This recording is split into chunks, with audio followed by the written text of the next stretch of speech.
Hey, what is up, everybody? Krysis here. What's going on? Oh, no response. Oh, okay. I get it. I see how it is. I'm just messing with you guys. Anyways, welcome to my 18th stream. I've posted a lot of clips the last couple of days on my TikTok and my YouTube shorts, so feel free to check those out if you are interested. I'm hearing a really bad echo somewhere, and I think it might be my mic settings, so just give me 1 second here. Hello? Ah, there we go. That was it. It's all good now. Okay, so I should be able to... I wanted to put the gameplay volume up because apparently I screwed up.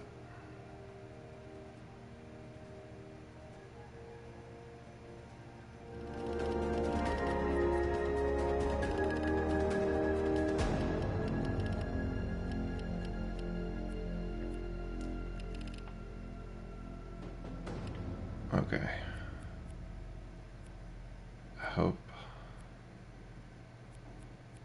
I hope that'll work, because I remember, like, last stream I was with 2 other people and you could barely hear their voices over my own.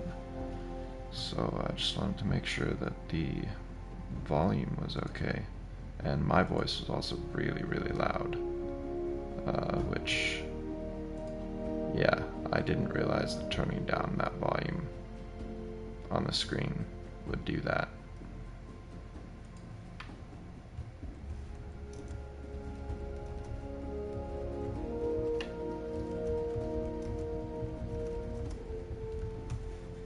But yeah, I'm just trying to get to my stream here so I can have it on my laptop. There we go. Okay, and I've got to throw in a message in the chat.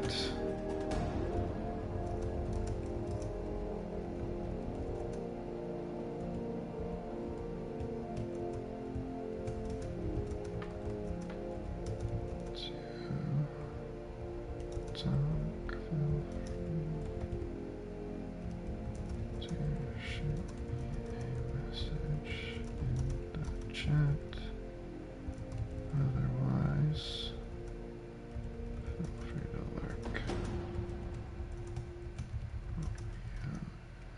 Enjoy the stream.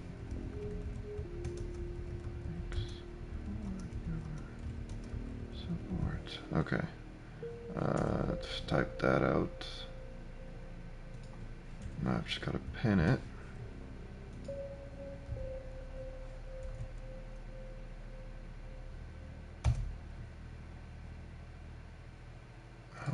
Drops, dismiss, pin. Manual input at the end of the stream. Wait, somebody messaged me. I can't really see who it was. It's behind the pin that I set. Damn it. Whoever it was, I think I saw yo.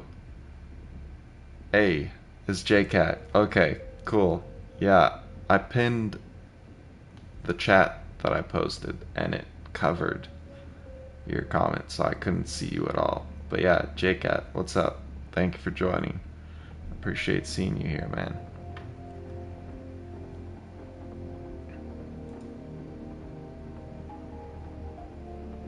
It's always so weird with my views on the channel because I think I'm technically supposed to count as a viewer since I'm viewing it on my laptop. Maybe they changed that. I have no clue. But yeah. Do you wanna let me know real quick how the music volume, game volume, all that's sounding together? Is my voice too loud? Is my voice too quiet? Anything like that?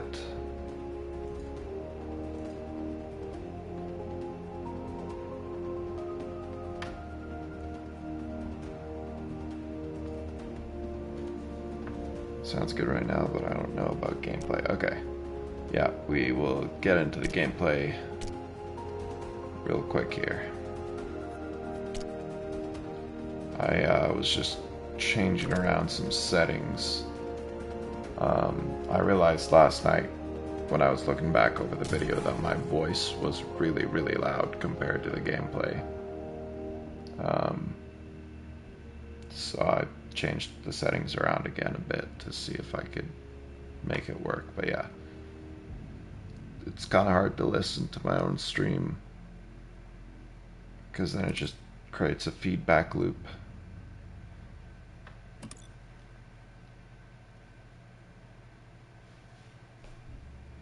What have you been up to tonight, Jake-Ed?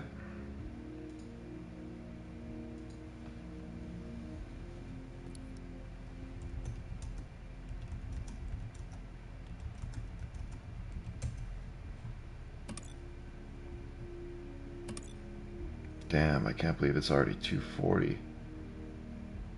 You streamed MW3 and then played some Fortnite. Awesome. Did you stream some Fortnite as well, or just the MW3?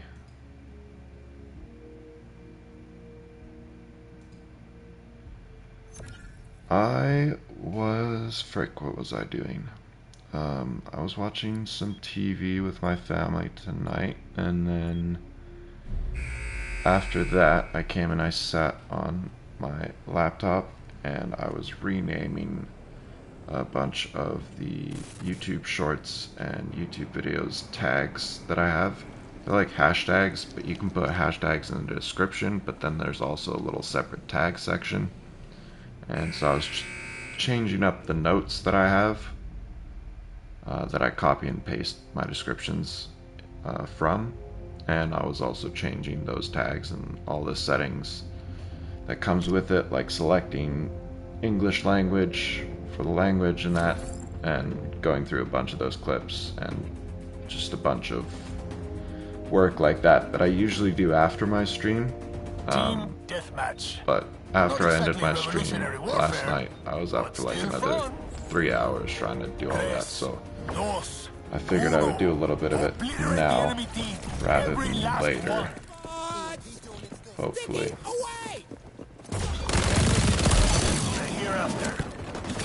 Yeah, there's definitely a lot to do, especially when I'm not just on Twitch, I'm on TikTok and YouTube as well, so I'm gonna kind of create ways to make the work easier in the long term and organize everything so in the long term it'll look good. And so I don't get to like 100 videos posted and all of a sudden I'm like, oh crap, it's too many, I can't keep track of it anymore. Definitely a lot more work getting started than I thought it was going to be, but yeah.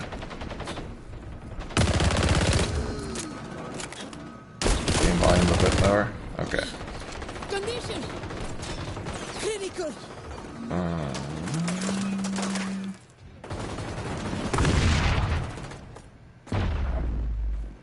I think that's the game volume. That should help. Let me know if it needs to go down even more. Okay, that's enough lives for your cause. Now you take some.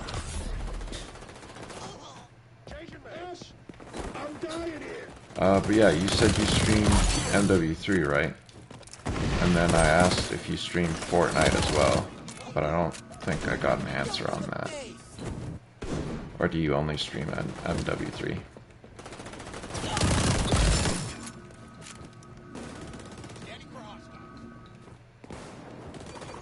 The Vector is so potent, man. At close range, the damage is insane. It just rips through people.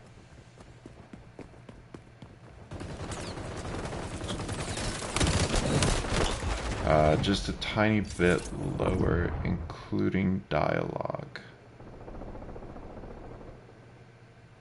So you want me to turn down the game volume and the dialogue.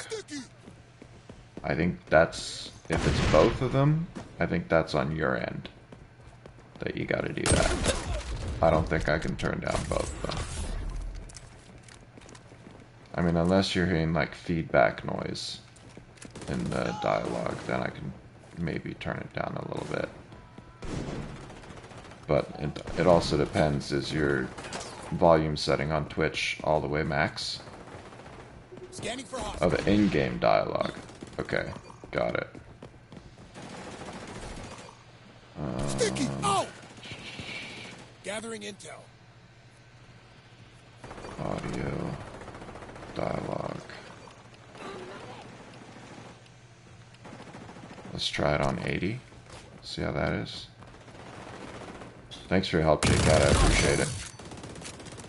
After messing around with the settings yesterday, it's all screwed up now, so thank you for helping me get it back to what it should be.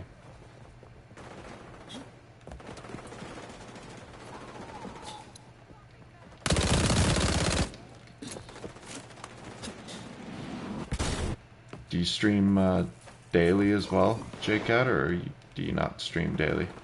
Yo, what's up, Fluffy? How you doing, man? Good to see you here. I'm assuming you're still playing and streaming as well? Nice, J-Cat. And you're doing Modern Warfare 3 streaming every day, right? Or do you stream something else as well?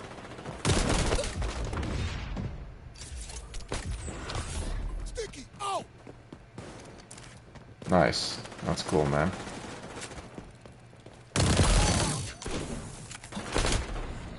Yeah, J-Cat, Fluffy, you guys can check each other out. Fluffy also plays Modern Warfare 3, but he likes xDefiant more recently. Oh, that's right. You did tell me that you played BO4 as well yesterday. I remember that now.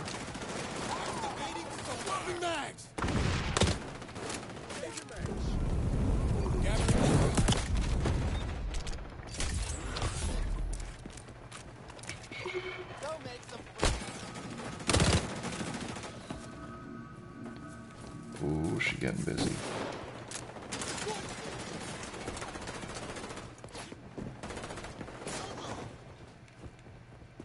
I'm so confused. I haven't spotted the enemies in like a minute and a half now.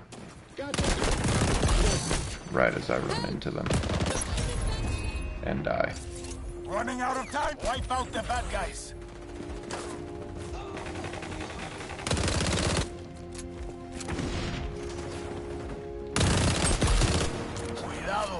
She just rips through people. It's insane.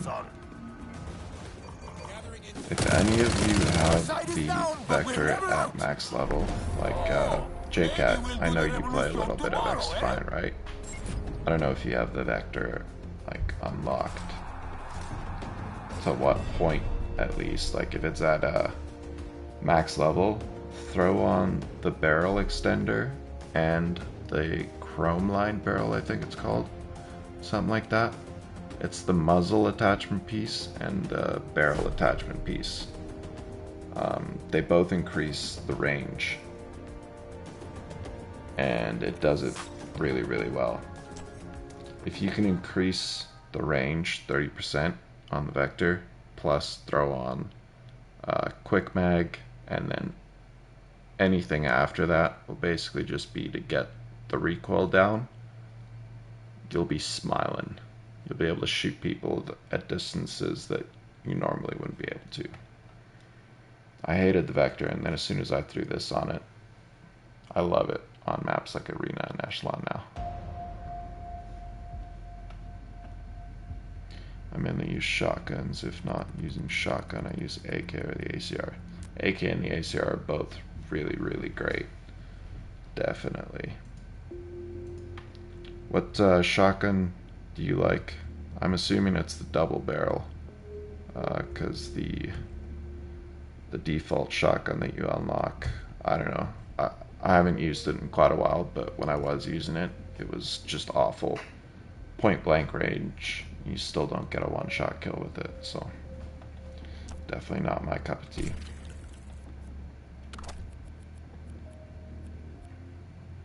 Semi-auto I did use a little bit. Oh no, wait. I think the semi-auto is the one that I really don't like. The no. Semi-auto, I think you're talking about the automatic one.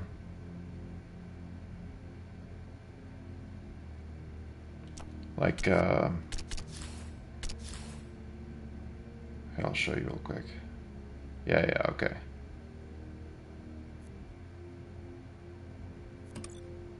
Yeah, okay. You know what I'm talking about. Cool. Wait, is it double XP weekend? I want to leave the lobby. Please don't hate me. But I didn't look. I really hope it is double XP weekend because I've been saving all my Battle Pass XP boosters for this.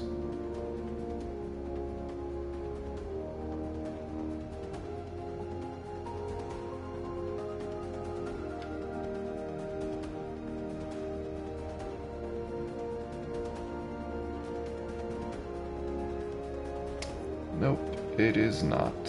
That makes me really sad. I'm gonna check my Ubisoft Connect real quick, see if there's any challenges. Unfortunately, you can't see and won't pop up in your screen. But I am looking through the challenges on Ubisoft Connect. Big Hurt domination matches. Okay, 200k. 15 ranked, and assault rifle. Nice. Okay, so I guess we'll play one domination match as well. Throw that in there so eventually we'll get to it.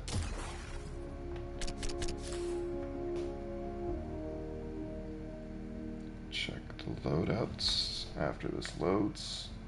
Take the zones! Topple the enemy! Never mind. I guess I'm just right into the game.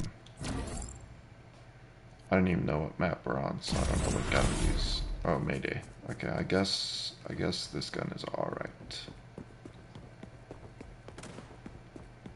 We're seizing Zone C! I was actually right into a domination match. Cool, because I need to win one of these. This works out. And we are kicking butt too, so this is perfect.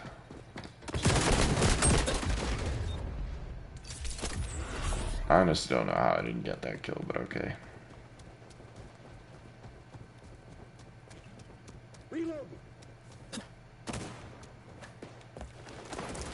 JCat, what are some other things that you do? Our side's winning! Don't let up! Zone B is in danger! Could be more video gaming things, single player games, could be Keep the enemy out! any other hobbies you have.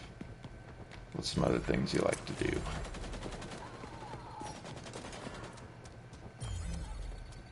Anyone, feel free to answer that.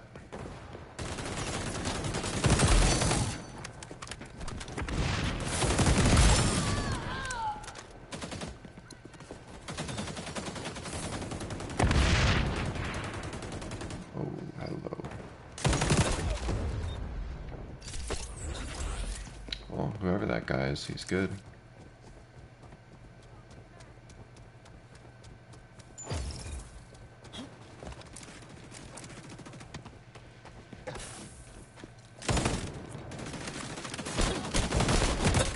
Hey, JCat, you still here?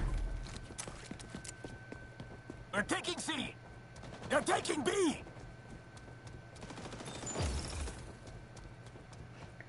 Ah, there you are. I go out a bit, mostly shopping. I clean a ton, mess with makeup. I help run a fighting game tournament here. Fighting game tournament. That sounds a lot like Fight Club. And if I remember correctly, the first rule of Fight Club is not to talk about it. I think you may have just broken that rule.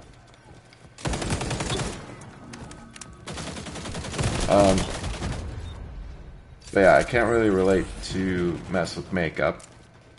I do not apply makeup on myself, so. And shopping, like, what do you shop for? Clothing, little gadgets and stuff. That's not great. I personally love anything gadgety. There's something that's going to make my life a bit easier. Recently I've been buying lots of things concerning streaming.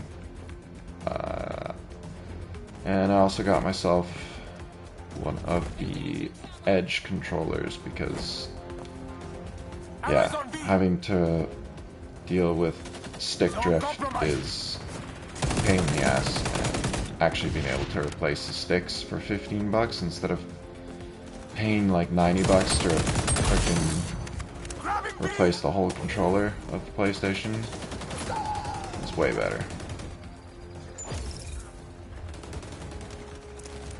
My sister does that a lot too. She has a serious addiction to it. Today you won a battle. Tomorrow, la revolución. But we all laugh about it. She enjoys it. I've never been one to really walk around and... Like, I'll walk into one store and look around at things, but not really in a mall. And usually when I walk around in stores, it's anything tech-wise. My father is a software engineer, so he basically raised me on tech things. So I look at computers and their specs and stuff like that. TVs, even though I'm not going to buy them. It's just kind of cool sometimes to see. Yeah, DualSense Edge is good, but my main controller is the Victrix Pro BFG. I actually heard about that one.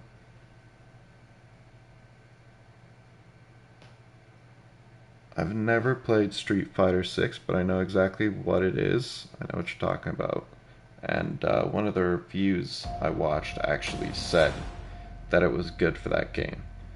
The Victrix, that's the one where you can swap out, so like, you know how on the right side of a controller for PlayStation you have like the X, the circle, the triangle, and the square, and then for Xbox you have the A, the B, the Y, and the X. With the Victrix you can put like, was it 2 or 4 more buttons on the side, and that's why it was good for Street Fighter. Is that right?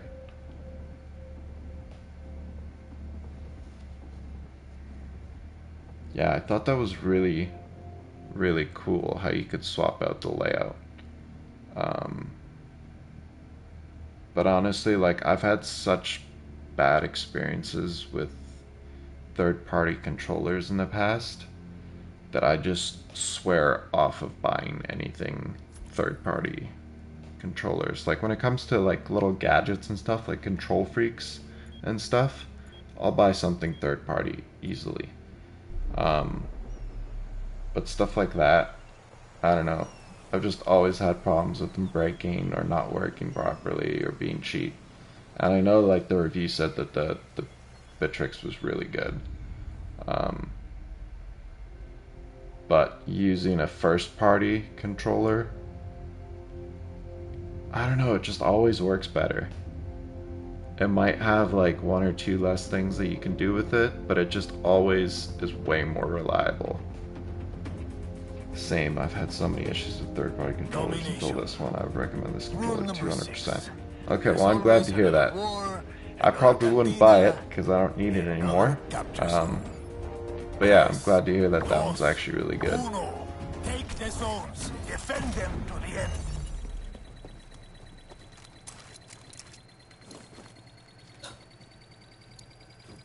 The zone is ours now. Have you watched Twitch for a long time, or do you mainly, like, have you just started using it to stream? Also, how long have you been streaming? I feel like I may have asked that before, but I forget things way too easily. We're taking zone A. I probably actually, like, Scuff is one of the ones that I might have gotten, that I was thinking about. Because Scuff is basically a first party. It's just a modded first party. So I don't know if I'd really call it a third party. I don't know what a second party controller would be, but I guess it's kind of in between a third party and a first party, so maybe that's what it is? I don't know. Makes sense. Have you had a Scuff controller before? Taking zone A.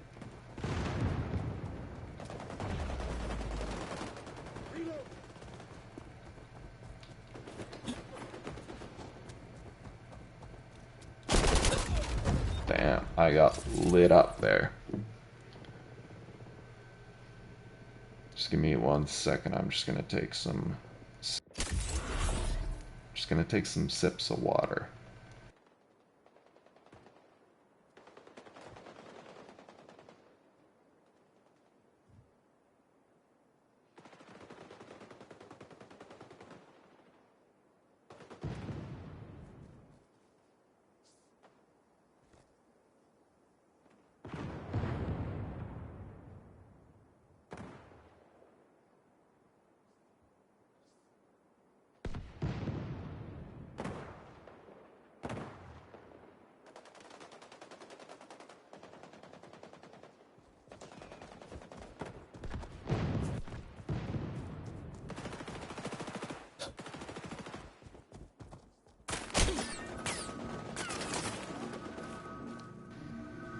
Oh, sorry, I forgot to unmute my mic there. He said, I streamed off and on starting in January, mostly for Tekken, but starting a few days ago I started streaming consistently. Okay, I remember you saying that last stream. I definitely forgot that. Like, I forget almost anything that's said, always. Yes, every scuff I've had has broken on the thumbsticks, go to show something. Yeah, the thumbstick drift, I think, is just a problem for any controller. There is a set of thumbsticks that you can put in to your controller, like an aftermarket set that works well. Okay, none of yours have had issues. So when you were talking about the thumbsticks on the scuff, what did you mean? Oh, deformed. You said that afterwards. Sorry, I missed that chat. Deformed and melted or something. That's crazy. How does that even happen?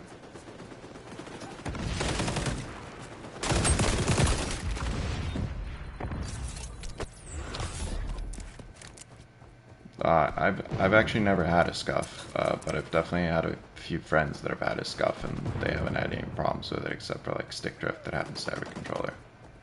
If only at used PS4 scuffs. Maybe they are better now.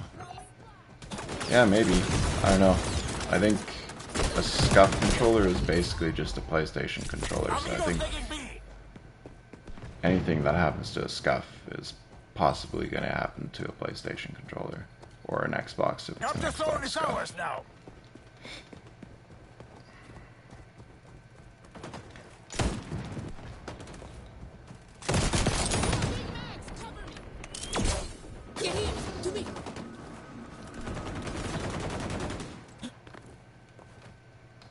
I should really start reading messages when I die instead of reading them constantly, because I feel like my gameplay just goes to crap when I read messages while Enemy spy streaming. activated sonar goggles. Wish we had that back when I was KGB. The enemy's winning. Time to fight dirty. They're good for a little bit, and then sometime down the line they would just mess up. Liberate all zones So from enemy the occupation. Scuff's controller that you've had would just mess up a little bit down the line. And you're talking about like the sticks would deform. Bad guys on zone C. That's what you mean, right? That's weird. I've never heard about that happening. Do you live somewhere really hot? Do you maybe leave it out in the sunlight? Because that could maybe cause it to melt? I have no clue.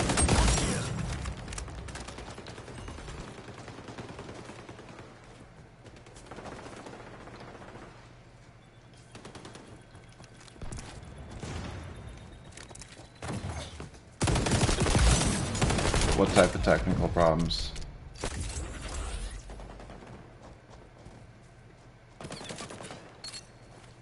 We're seizing zone C.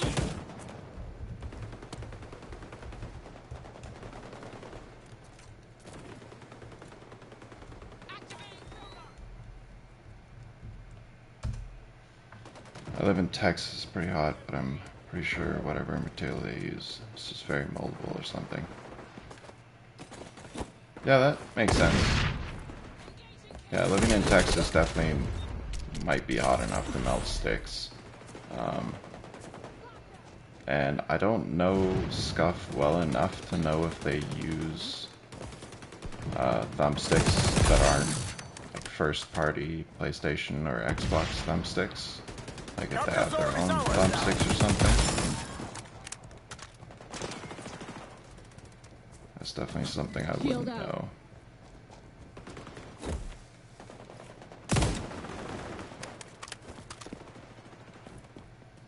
Zone A is under attack. I hear someone over here.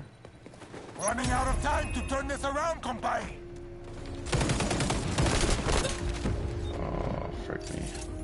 Like this one Scuff I forgot the name of, but there was a little touch screen thing on the bottom. You could control audio levels and stuff. That's really freaking cool. We're moving on B. Zone contested. Yeah, that's definitely not like a first-party PlayStation thing. That's a pretty unique mod. I don't think I've ever seen a Scuff controller that that does that. But it sucks that it would break on you. I'd probably be pissed too if that happened within 6 months. Oh, cool. I didn't know they made their own thumbsticks. That's good to know.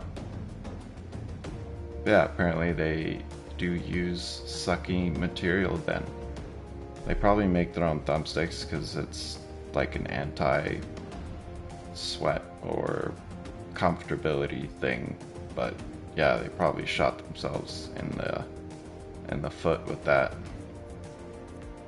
If it just melts or deforms after 6 months.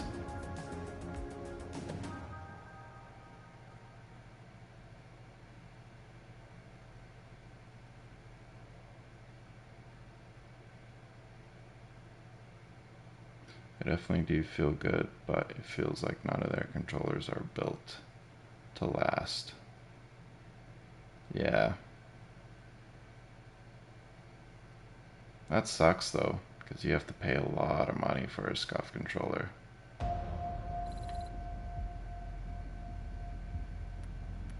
Yeah, especially if you take good care of your stuff. If it breaks that quick, that sucks.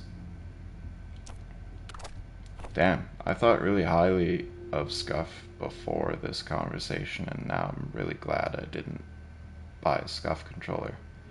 Because I almost did, instead of the PlayStation Edge. Because they have 4 paddles instead of just the 2. But the little bumper things that the PlayStation Edge has instead of like paddles, like you get the paddles and then you get bumpers to use in place of the paddles, and the bumpers are way more comfortable.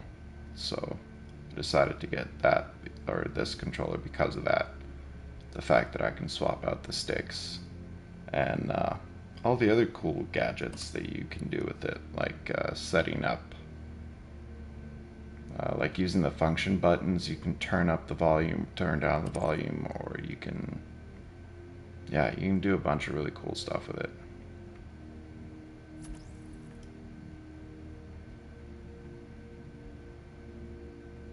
I actually have a quick question. Does this turn down? Can you hear the game volume now?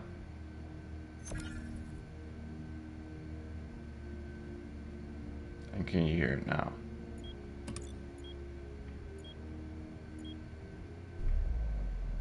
Okay, so even if I'm turning it down again now.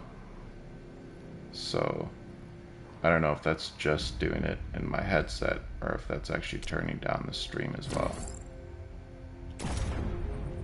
So if you can still hear it now, then I might just need to use this to turn down my game volume instead of the actual in-game thingamajig for it. Yeah, maybe I'm just insanely unlucky or something, but I know I'm not the only person who's had these problems with their controllers. I do know some people may have no problems at all, but it shouldn't be a hit or miss thing for controllers that cost a lot. Plus, yeah, I definitely agree with you. I didn't have a lot of friends that had Scuff controllers. Okay, cool. That's great. I'm glad you knew the game line. Yeah, I didn't have a lot of friends that had scuff controllers, so only like not even 3 or 4. But they liked them. But yeah, if it's a hit or miss for a $200 plus controller, that's terrible. It's definitely not what it should be. We're taking Zone A.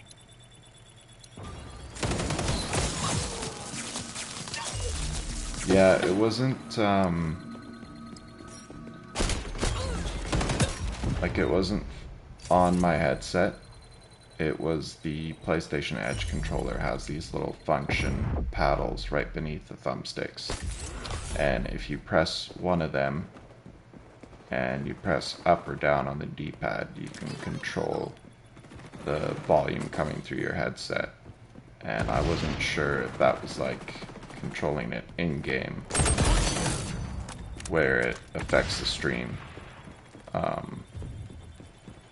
Yeah, apparently it doesn't affect the stream, so that's nice.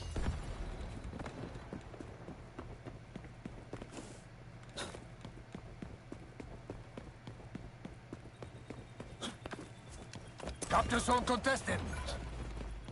Yeah, I don't know. I put off, like, I wanted the PlayStation Edge controller for so long, but I put it off for a long time just because I wasn't really playing shooters, like FPS games at that moment. It was just single-player games.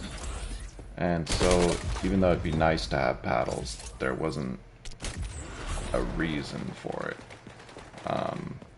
But now that I'm streaming and I'm also playing xDefiant, I figured why not? We're taking Zone A.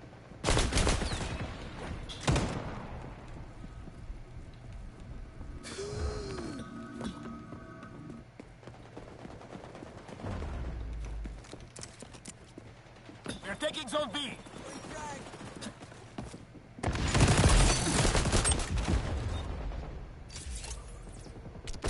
Yeah, it definitely is a very good controller. I'm actually, like I knew it was good, but I'm actually quite surprised with how nice it actually is to have one. The only thing that can I actually hit this shot? The only thing that I dislike about it is the fact that the paddles, and I don't know if this is for any paddle controller, how I assumed it worked is that the paddles are like an R4. Like, you know, the R1 is your bumpers, R2 is your triggers, R3 your analog sticks pressing down on them, and I thought the paddles would be like a separate button option that you could set up and then map in the game. But really all the paddles do is they map one of the already existing buttons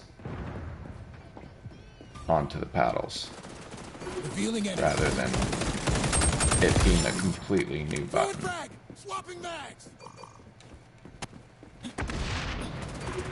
It's not like a mouse where it makes a completely new button. We're taking Zone A. I'll read your chats in a sec here. I'm just gonna wait until I bite the dust, because I've been trying for quite a while to focus on the game and the chat at the same time, but I'm definitely not someone that can multitask, so I should probably just wait until my death to read chats. I keep saying that too, and then I don't end up doing it. Especially if it's a small chat, I still read it, and then it screws me over. Screws me over gameplay-wise. Okay. So, no third parties I know of have those adaptive triggers and special vibration functions if you're into that. I absolutely love the special vibrations in the PlayStation 5 controller. It is the reason I got PlayStation this time around. I started off with a PlayStation 2 back in like 2006, when I was still a kid. And then Zone compromised. when we moved to Canada back in 2009, I had to eventually get a new console because I didn't take the PlayStation 2 with. We literally just came with like suitcases with clothes. That was it. Everything else was left behind. Where am I going with this? But yeah, anyways, after that, I got an Xbox 360, the Halo Reach Special Edition one, which is really cool.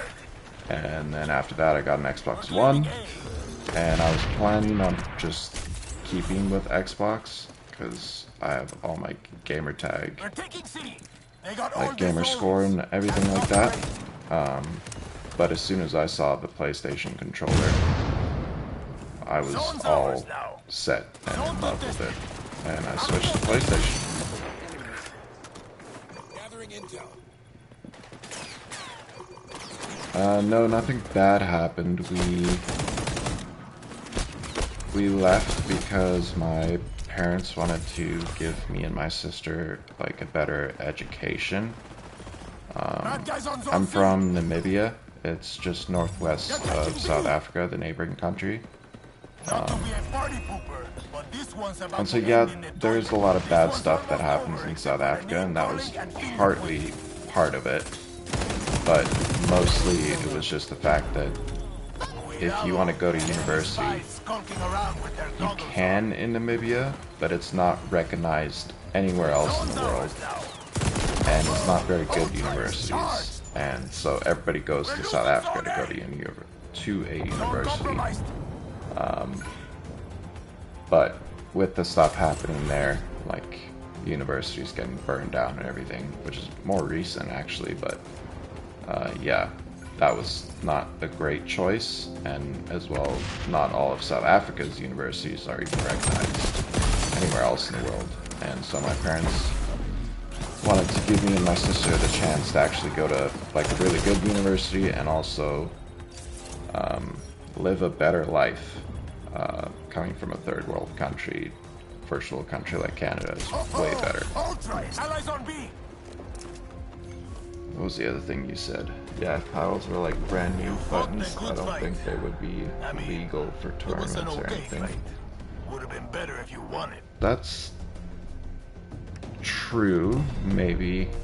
Like definitely tournaments with players in them, I think. But for actual esports tournaments, I think they would be legal because every single person has a controller with paddles.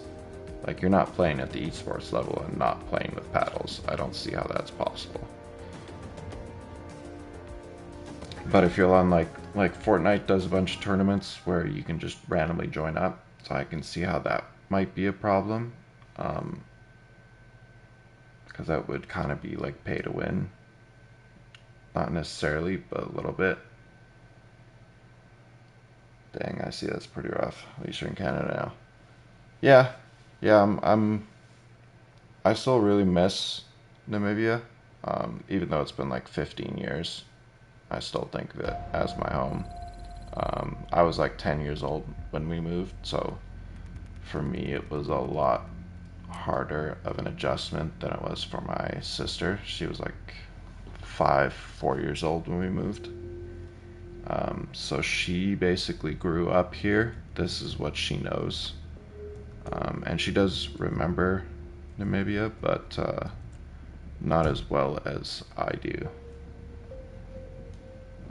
And because it's halfway across the world, we've only been able to go back like twice. The exchange rate for the currency is so bad. Like, I think now it's something like 14 Namibian dollar is 1 Canadian dollar. When we moved, I think it was something like 9 or maybe 8 Namibian dollar was 1 Canadian dollar, so that was a little bit better, but it was still like a pretty rough change. The amount of money you get there is more in the term of like quantity. Like you'd be making like 20,000 Namibian dollars a month, versus like 4,000 Canadian a month. So in terms of quantity, it seems better, but it's actually a lot less. That'd be going off like a 1-to-10 ratio. That number is kind of the way I set the example. So you're like making half of what you would. It'd be like 2,000 Canadian dollars a month. But yeah, living there is a little bit cheaper, but that's also why you get less. So for the people there, it's expensive.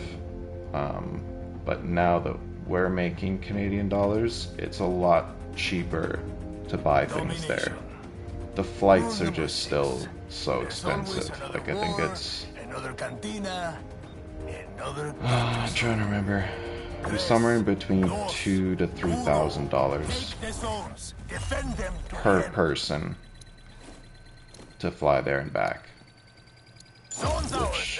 which is just ridiculous. I think this last time we went, when my father and I bought tickets, it was like $7,000 just between the two of us for there and back tickets, which is just crazy.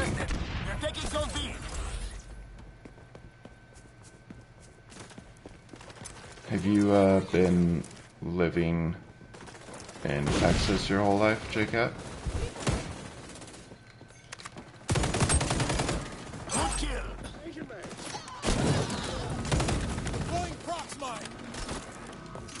Ooh, this is a new assault rifle. Where is it?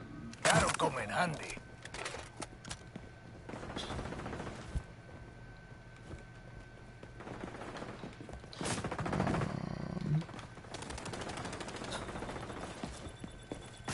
Where's the people? Damn, this thing is potent. I seriously can't wait to unlock it. The zone is ours now. Ouch. It's because introducing brand new buttons no one else has would exclude a lot of people, whether every esports pro is using them or not, and it would create new problems for game devs and what the buttons would actually be used for, most likely mapping multiple actions on one button, which would be bad, especially for fighting games. Yeah, I see what you mean. I was more so thinking of it in the sense of, like, when I played certain single-player games, there would just be so many actions that you could do that there's not enough buttons on the controller to map it out in a way, like especially challenging ones, because you kind of want to keep your thumbs on the thumbsticks. Like whenever you're mapping out a controller, that's the most efficient way to map it, is to keep your thumbs on the thumbsticks as much as possible. And if you go by that, there's not always enough buttons to actually map to. And so that's where the paddles come in handy, and especially if it was its own button, it would come in handy. So I was kind of thinking of it in that sense. But yeah, I could definitely see how that would be a huge problem for fighting games. And yeah, I've heard a lot of people could live like royalty in poorer countries. It's pretty crazy how that works. And yeah, I've lived in Texas my whole life. That's cool. I've always been really interested in Texas. I think it'd be a really cool place to live. It's definitely a lot more similar to what I'm used to in terms of weather. Oh, that was almost great. That was almost amazing. The last person had 10 health. 10 health. That's all I needed to take out to get all 4 of them. Oh, frick man. But yeah, Texas, like I said, the weather is way better there. The constant rain, because I live in BC, Vancouver Island, and it just rains absolutely constantly here, especially in the wintertime. Like summertime, it's good, not bad, but wintertime, you just get straight up like seasonal depression, just because it's always gray out. And I think for people living here their whole life, it's not that bad. But for someone coming from a dry desert country where it's sunny 99% of the time, it was definitely really hard to get used to. So I really like that about Texas, the fact that the weather's better. The other thing is people in Texas love their barbecue meat, and that's something we really miss, because meat here is super expensive, but meat in Namibia is really cheap. So we eat over there like 90% meat in our diet, and so Texas definitely, that's something I really love about Texas as well. And I think the people there are trying to take C. more like what I'm used to as well. Don't compromise. I live in a boring city, and having 100-degree plus feeling weather is not the most fun. Yeah, I can see how it would suck, especially on some hot days. And like when I was a kid, I used to come home from school and just pass out on my bed. You can't really go out at midday because the sun is so hot, and it's just better to stay inside. And you can forget about trying to live without air conditioning. It's just ridiculous. So yeah, the heat definitely is a problem, but I'd much prefer heat over cold. I would take it any single day. The cold, especially here on Vancouver Island, just has a way of like biting into you and chilling you down to your bones. Enemy spy activated sonar goggles. Wish we had that back when I was KGB. Yeah, I've seen a lot of videos of the barbecues in Texas, and I would love it.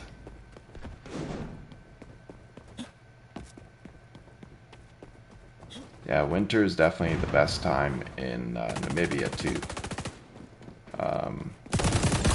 Not so much in the town that I was born in, because it's right next to dunes, and then there's a wind, I think it's an eastern wind that comes in, it blows all the sand from the dunes over the town, and so there's lots of flies, sand everywhere. That's the only bad part about winter in that specific town. But the capital city, Windhoek, is in the mountains, not near dunes. So winter, it doesn't rain at all, and it's not as hot as it is in summer, so that's the best time. So yeah, I think it's very similar that way in Texas as well.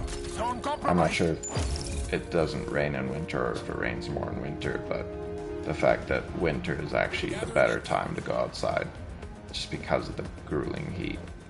I think it's definitely similar in that way.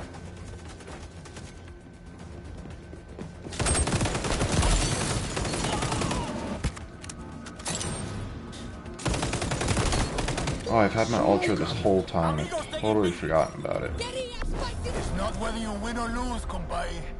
Although you did lose. Yeah, it is a bit terrible. I have this one memory from when I was a kid. I think I was like 6 years old or something, maybe 5. But, and like when I say flies everywhere, I mean flies everywhere. There's more flies there, just like normal.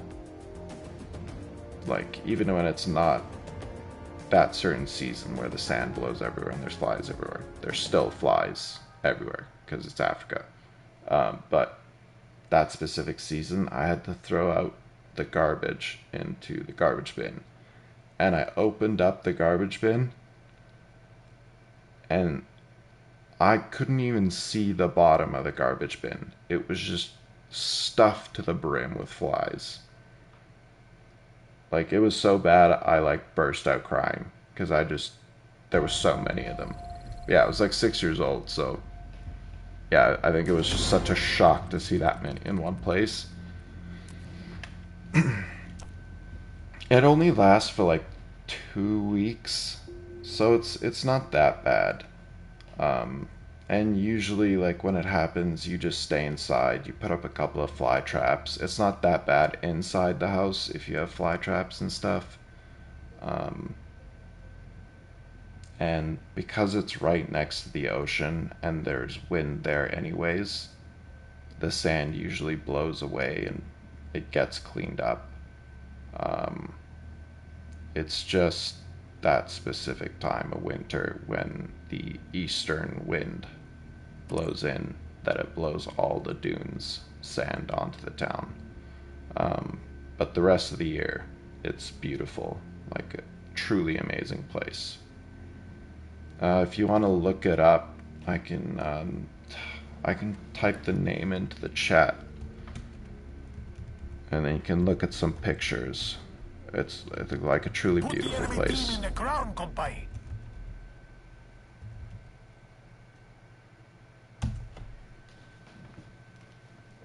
That's the place I was born, and we lived in Swakopmund for like 4 years, and then we moved to Windhoek, the capital city of Namibia. It's like directly in the center of Namibia. I'll type that name in there too. That's the capital city. So feel free to check out some Google images if you want.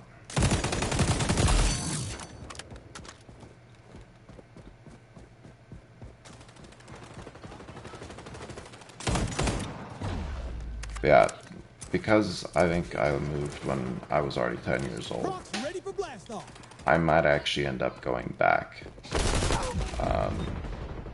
depending on where my life is in like 5 or 10 years. I don't know. Like, I'll definitely go to university here, but after that, I may or may not end up going back just because it's always been home.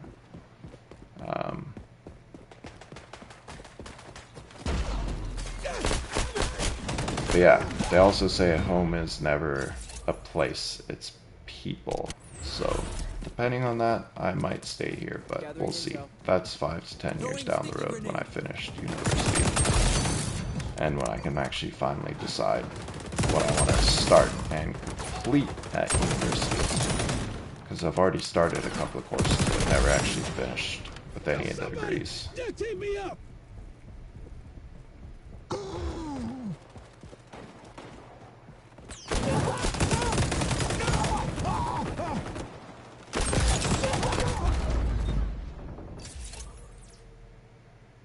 Thank you. I'm glad you think it is pretty there too. It's definitely a very beautiful place. Not a lot of people understand it because it's sandy and a desert. But there's something beautiful about deserts that only certain people can understand. It's usually people from deserts or hotter places themselves. And I'm not saying Canada is not beautiful. It is, just in a different way. Yeah, sounds like it would be nice at least once. Yeah. I don't know. I also just miss my family there. Because it's only my immediate family. My father, my mother, and my sister and myself that moved here. But my grandparents and everything have always been on that side. Uncles, aunts, all that.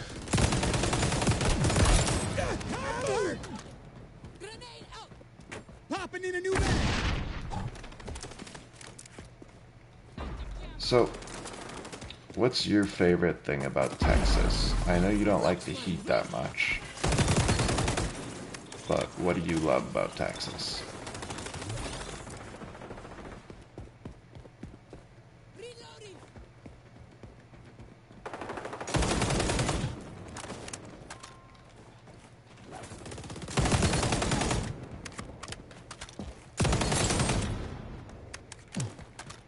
Oh, I forgot to take a clip. Frick. Um, damn it. I gotta write something down. I think it was at like 57 minutes, I think. I got a little distracted there. Okay. The people. Nice. What about the people makes you like the people there?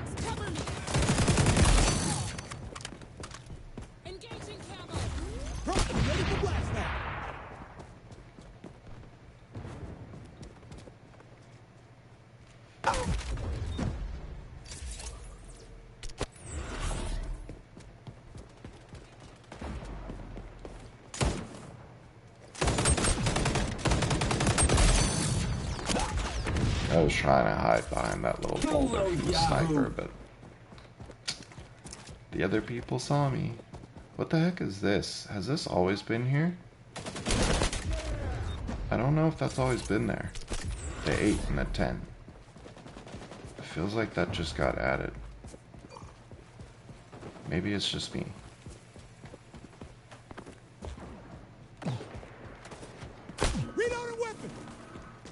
Okay, so you don't really like it that much. Would you ever move from Texas? And if so, where would you move to?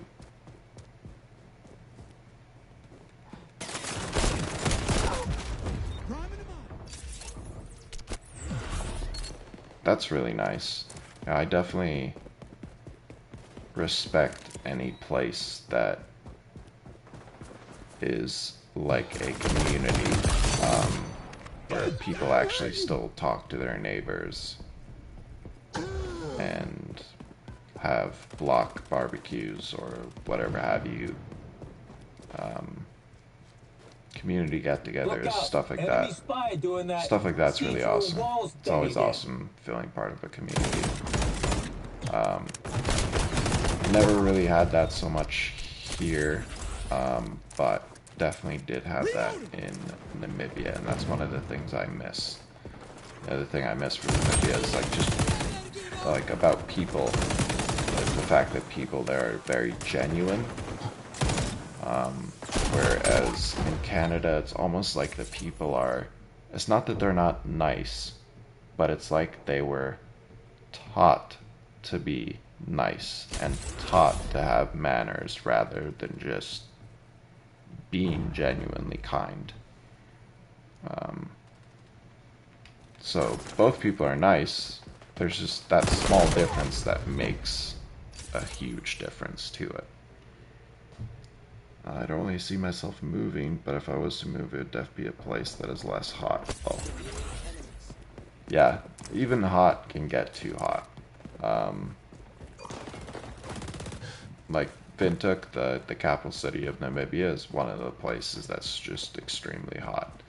Whereas Swakopmund, because it's next to the Atlantic Ocean, it's way better there. Like the temperatures go down from like in between 30 and 40 in Windhoek to like 15 to 25, sometimes at 30 in the summer. But most of the time it's like low 20s, high 20s type deal, which is a lot better. And I'm talking degrees Celsius, because I have no clue what Fahrenheit is. I know that 100 degrees Fahrenheit is hot. I just have no clue how hot.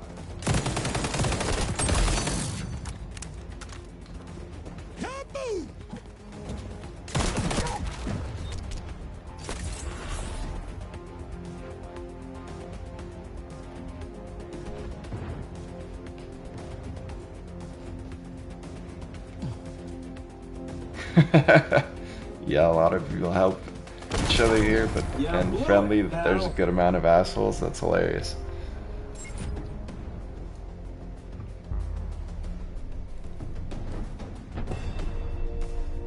Yeah, that's no worries. I have a mods setting for any language or anything like that. A term like assholes is fine. Like, I don't care about it, but there are certain things I don't want people to say on my chat.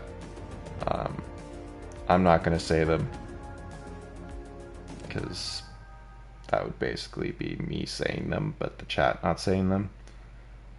But yeah, I just have to basically allow or disallow certain messages. It's not a problem. Like, if I disallow your message, I'm not gonna throw a fit about it, because not even you guys know what I don't want you to say. And I know certain words, but there's other words that I may not know yet that I don't want people to say. But I'll only know it when somebody does. So if you say something that gets checked by the mods, it's not a problem at all. 100 Fahrenheit is like 38 Celsius, I think. Yeah, that sounds about right from the last time I looked it up. Yeah, it's only really in Windhoek where it gets to that. 40-degree weather is kind of where we call it quits. But there's also a huge difference between the humidity. Like in Namibia, it's a super dry place. I'm assuming in Texas it's super dry as well. You'd have to tell me if I'm right or not about that. Is it actually? That sucks. So it makes it feel even hotter. Jeez. I was hoping it'd be a dry place, because I would love a dry place, but...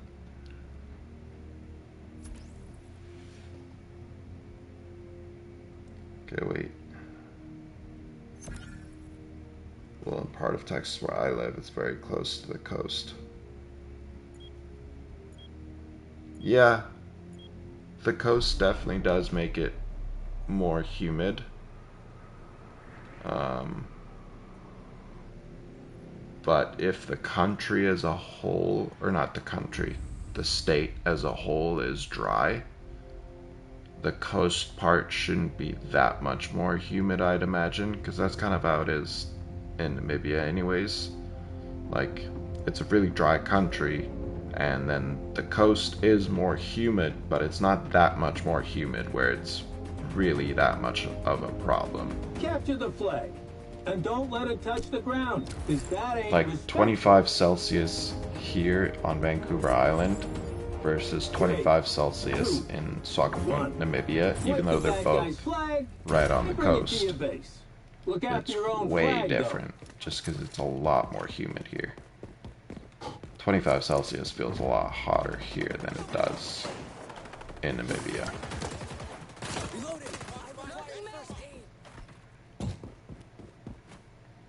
And by that I just mean like it's more sweaty heat-wise.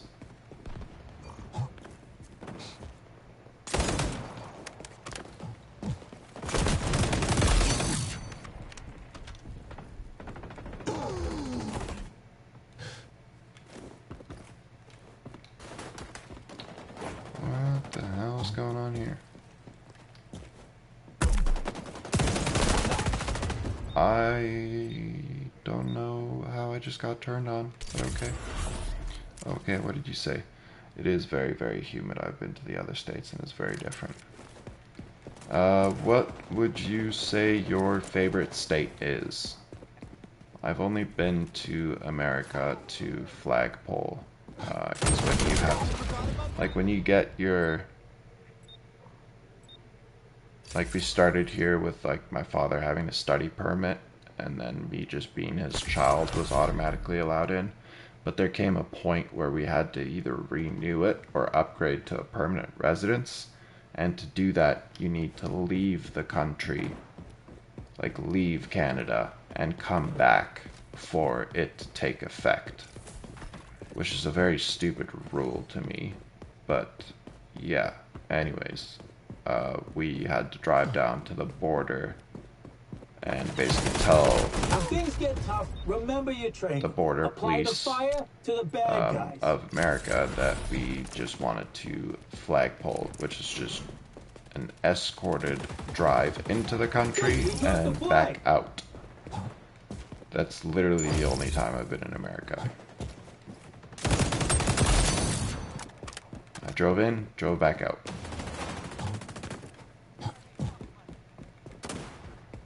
But yeah, I've definitely wanted to see it. Especially Texas, California, some of the hotter states I've wanted to visit especially. But yeah, as I was asking you before, what is your favorite state of the ones you visited?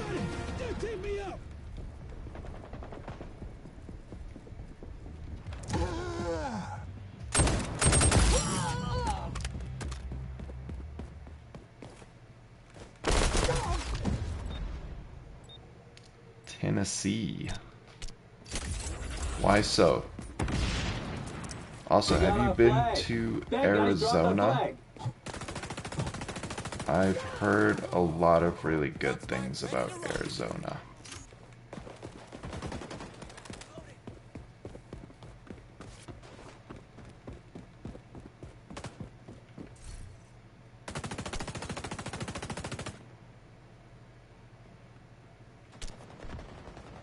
Okay, so Tennessee is very beautiful and very nice people. Is it just like further what you're saying? Like, are they more genuine and more of a community than it is generally with the people in Texas? Way more. Okay, that's awesome. That's really good to know. Yeah, I think definitely like southern states in general are way better at that. Just making you feel welcome.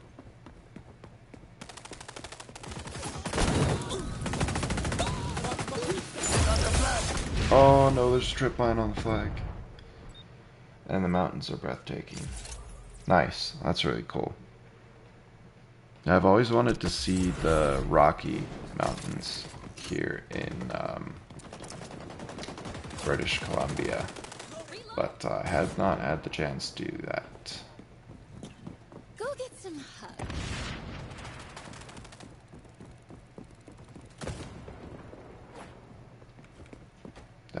We just didn't really do too many vacations when I was growing up. Like it's gotten a lot better now that we've kind of settled here in Canada, like finally after like 10, 15 years. I think it was around 10 or 12 years when we started really being able to settle. Any vacation money we had, we put into going back to Namibia to visit, because that's where all our family is. We've only been able to do that twice, because it's so expensive, especially for 4 of us. It's like 12 to 14 grand when 4 of us want to go visit. Canadian dollars, by the way. Yeah. Yeah, so we didn't really do a lot of traveling around. Parents were always busy working because, yeah, we struggled a lot. There was like, when we first had come here, my mother thought she was going to be able to get a teacher job right off the bat and kind of help my father out while he was trying to upgrade his degree to a Canadian degree, because he needed to do that to be able to work as a software engineer here. He had to go back to university. But then when we got here, we realized that my mom was not able to get a teacher position because she also had to upgrade her degree. They didn't recognize her South African degree. So yeah, for a long time we just lived off of savings, and then eventually met some people, like other South Africans that had experience with immigrating, and they were able to connect us with people that would kind of take my parents' word for their skills instead of just like wanting to see a piece of paper. And so they accepted my parents as like my mom actually as an educational assistant, EA. So not a full teacher, but a teacher nonetheless that just makes a lot less. And so that's kind of what we had to live on, family of 4, until my father was able to get through most of his university. And then eventually he also was able to just start working before he actually finished his university degree. And we also at the same time had to like pay international schooling fees for my father. I say we, but my parents, because I was like 10 to 15 years old, I guess, maybe a little bit older. And yeah, international school fees, I don't know how crazy it is in the US, but it should still be crazy. It's like 5 times the amount of normal tuition, something stupid.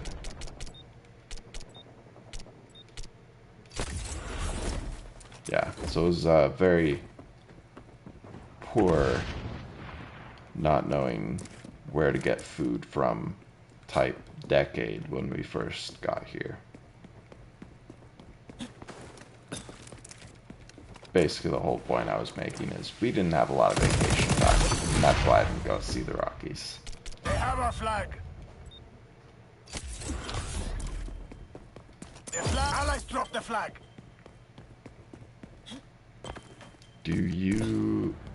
Are you still in high school? Are you in university? Do you have a job already? What do you do in Texas?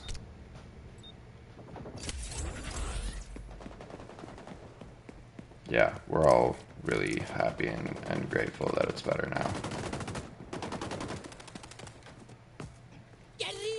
Never give up.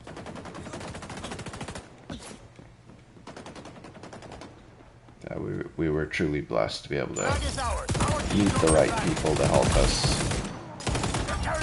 get set up here.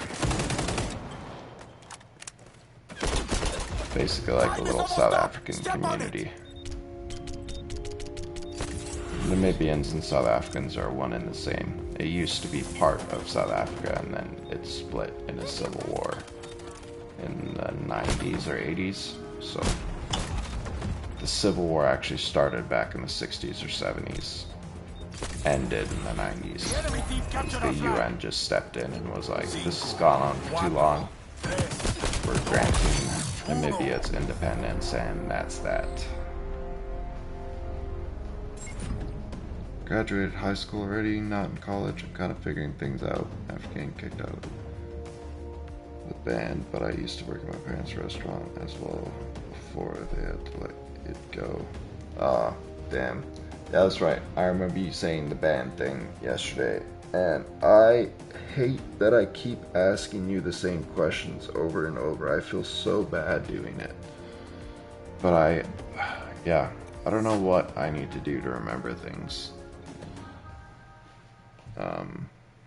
But as soon as I hear it again, then I remember the information. It's just needing to ask again. Alright, thank you. I appreciate you thinking that it's okay. Some people get pretty upset when you don't remember things about them, and I get sad because it's like, I'm trying, but my brain just doesn't. Yeah, you graduated high school already, not in college, kind of figuring things out after getting kicked out of the band, that's right. Used to work at parents' restaurant as well before they had to let it go. That really sucks that your parents had to let the restaurant go. That must have been a tough thing to deal with. Was it circumstances or was it their decision to let it go? I'm used to being asked a lot of the same questions by now. I don't know if you're referring to me or if you're referring to just people in general. But I hope you're referring to people in general. I really, really do. I really hope so. Get 2 kills with devices and 4 melee kills, 6 kills with secondary weapons.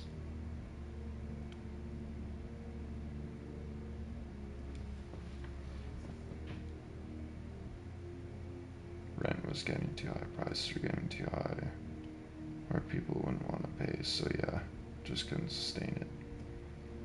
Yeah, the inflation in North America has just been insane this last while.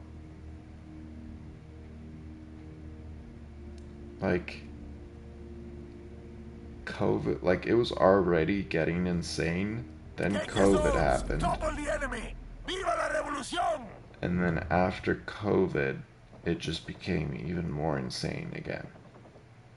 Like, inflation is crazy. Food here is like 3 or 4 times what it used to be like 5 years ago. It's just crazy. So yeah, I'm really sorry to hear that. Mostly because I've had to do a lot of band interviews and stuff ever since I was a little. I've been answering the same questions over and over. Okay, yeah. Fair enough. And family's asking the same shit about me all the time. Yeah. I think a lot of people tend to forget things about other people. I think it's usually only very social people that remember those things. It's never... I don't think it's ever done in the sense of like, you're not important and therefore I forget everything about you. I think it's just like there's so much information happening on a daily basis and your brain can only take in so much of it. And so I don't think it's anything people can really control when they forget those things.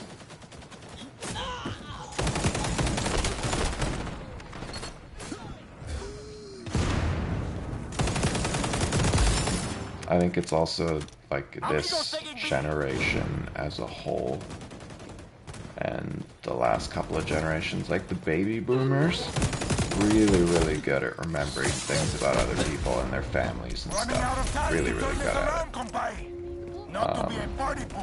But as the human race has evolved, it's gotten a little bit worse every generation.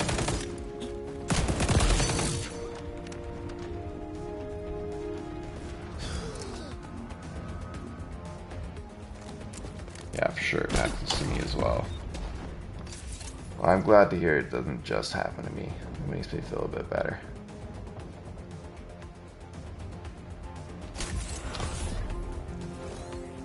Zone contested. Prox mindset. You fought the good fight. I mean, it was an okay fight. Would have been better if you won it. Oh, I have something really cool that I found in my room the other day that I've been wanting to use in my streams so badly, but I keep forgetting to use it. Just listen real quick. That was easy. I think that would be hilarious to use at a moment that I just absolutely slaughter people. I'd have to actually be focused on the game. I'm not so focused right now.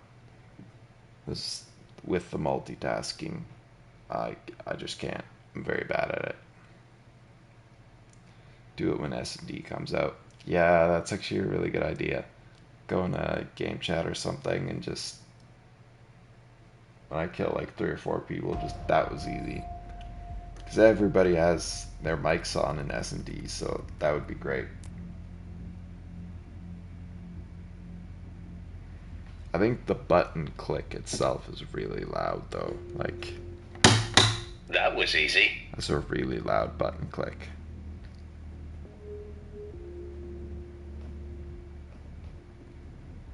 I've heard a lot of people say S&D is the best, but I've never been one to like S&D that much. Like, if you can die and like end the game without having to go back into the lobby, stay in the lobby for like 3 minutes, then after 3 minutes in the lobby you're allowed to go back into the game, Like, if you can just go from one game to the next, I think I would enjoy S&D more. But, yeah. I think it also has to be played with the right people. S&D is Bring the usually... enemy's flag to home base. Those snakes better not even think about There's a lot of stealing very ours. mean people on S&D that get overly competitive. I'm a competitive person, but... And, like, trash talking is good, but then there's certain trash talking that happens at S&D that's just, like, not okay.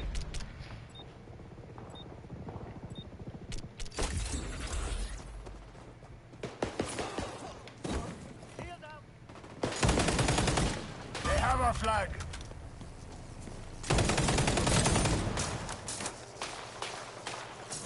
Hostiles dropped our flag. We got back our flag.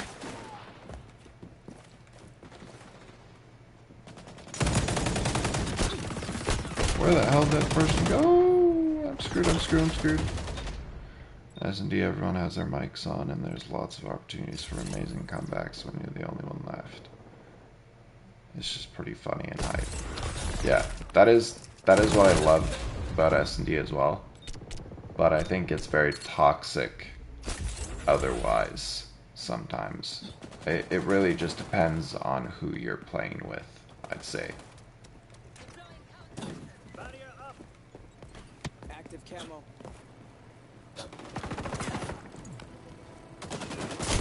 Yeah, I definitely agree with that statement.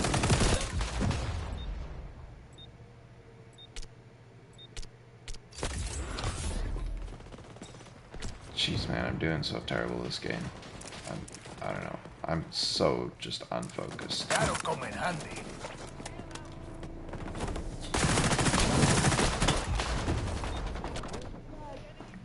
I'm gonna leave. I need a little break. I'm just gonna run to the washroom real quick. I'll be back in like 3 minutes, I guess. Go to the washroom, grab some water, stand up a little bit, and then I'll be back.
Alright.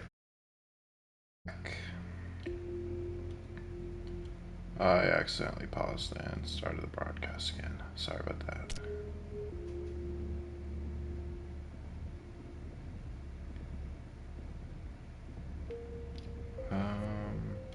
What do I want to do? What's the challenges for today?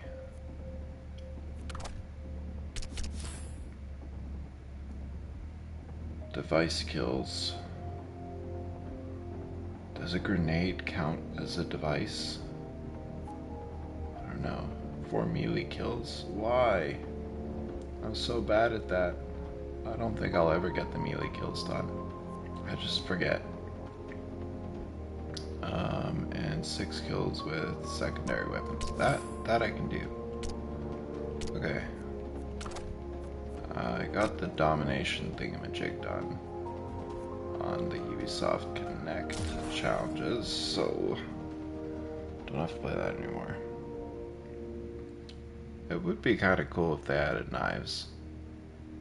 I don't really know what they would really be used for. I think throwing knives would be really cool. That would definitely be cool. That would be something I would use. But I think I'd much rather have a secondary weapon like a pistol than a secondary knife. A knife would actually allow me to actually get the melee kills, because I would have the knife in my hand and I'd remember to play like that. But I just get so swept up in the game that I will shoot someone rather than melee in them, even when they're right next to me. Plus I have my controller setup is like a bumper jumper tactical, so my knife button isn't the right analog stick, it's actually B or circle on PlayStation. And then my jump is the left bumper, just because that will allow you to jump in gunfights while still being able to aim. Really, really nice controller setup. Definitely don't regret switching to it, and I think it's something everyone should try. Because then you can crouch and jump in gunfights while still keeping your thumbs on the trigger. Or keeping your thumbs on the analog sticks, not the trigger. Jeez. What controller setup do you use, JCat?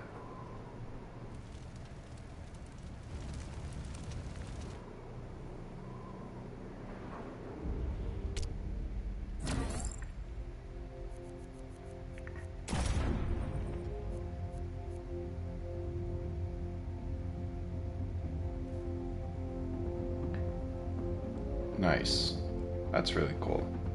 I've only got the 2 paddles. My paddles are mapped to the jump button and the crouch button. I'm trying to switch that up so eventually I can use the default again and then have my knife on the right analog stick and the ability on the left bumper. But for now I'm keeping it on bumper jumper tactical while I get used to using the paddles. I really have to think about using them. Like at the moment I've kind of gotten it to where I somewhat use the paddles and somewhat use the normal buttons, but I'm still not fully at a place where I just use the paddles. But I'm getting closer every day. Definitely took a lot longer to get used to. It's definitely taking a lot longer to get used to the paddles than I thought it was going to.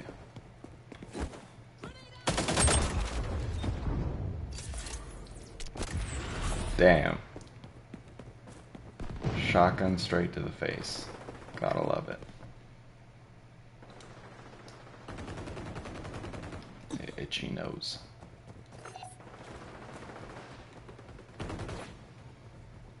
Okay, that's enough lives for your cause. Now you take Jeez. some. Where the hell even was that person? That's the person with the shotgun. There you go, teammate. I hate that they removed the fact that you can shoot off the spiders on your own. It pisses me off so much. Because all you had to do before was look down and shoot, and you could get the spider off your face. But now you can't even do that anymore. I definitely don't think they should have removed that ability. Need a dock here. Reloading. Oh, is it just a glitch? I thought they removed it on purpose. But if it's just a glitch, that makes me really happy. I thought it was like people complaining that it's not strong enough or whatever, and then they removed it.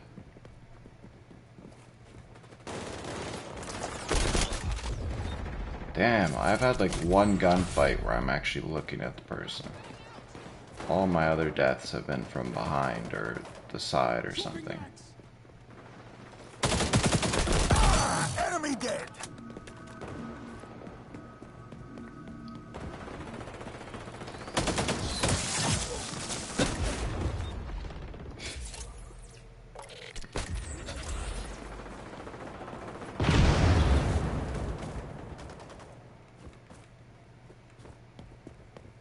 Apparently they were going to remove it at some point once they added in more clear counter to it or whatever, but they added it too early on accident somehow.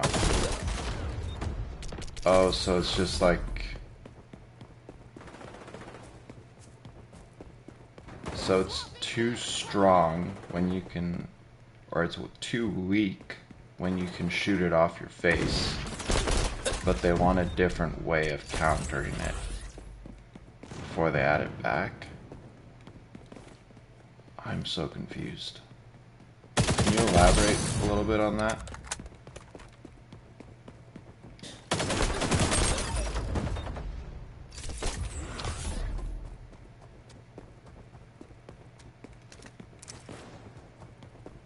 Where's my burgers? Don't put the sign up if you're not gonna have any burgers around. Is it in here? Oh, here's the kitchen, but there's no one here. I wonder why that is. Maybe it's because it's a war zone. Jeez, that double barrel is so powerful. I think once they added a better way to counter it, before it got to you, they were going to remove the ability to shoot it off, but they added it before they added a better way to counter it on accident. Oh, okay, I see what you mean now. That makes more sense.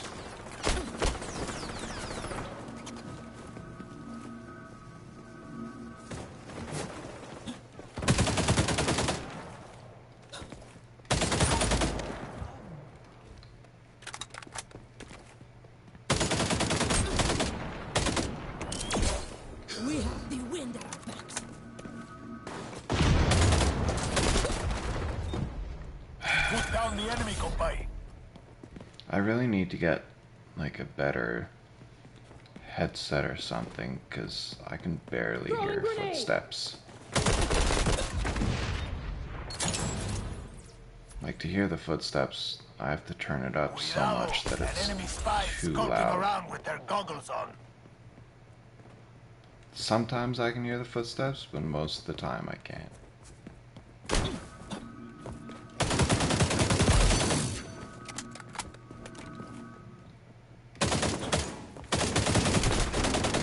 Our side is down, but we're never out.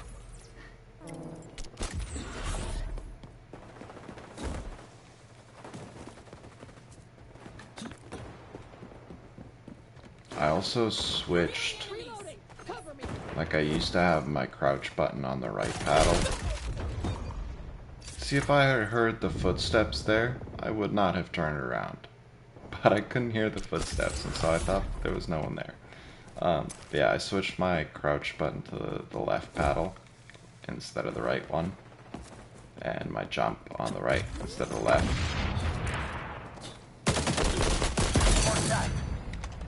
So that is also confusing me, because I played with that a little bit, and now that it's switched, I'll sometimes hit the wrong one. So I wanted to jump there, and I hit the wrong one.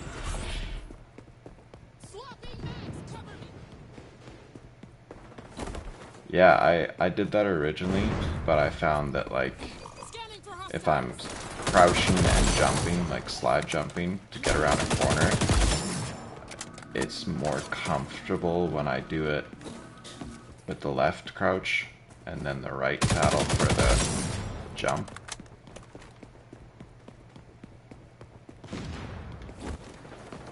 Because then I could hit the paddle and aim in.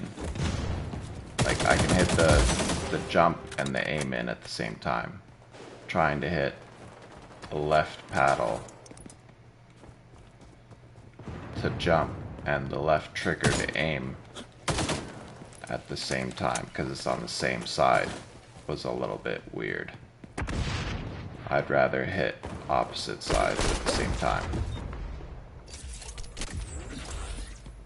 This one's almost over, except for the name calling and finger Yeah, pointing. I only recently changed that, so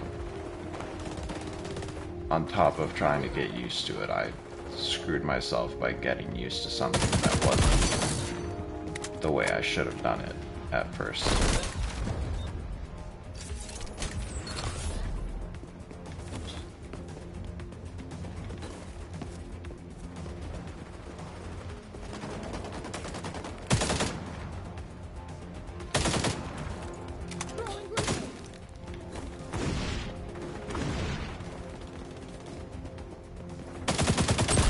Even that has suffered worse. We won't quit.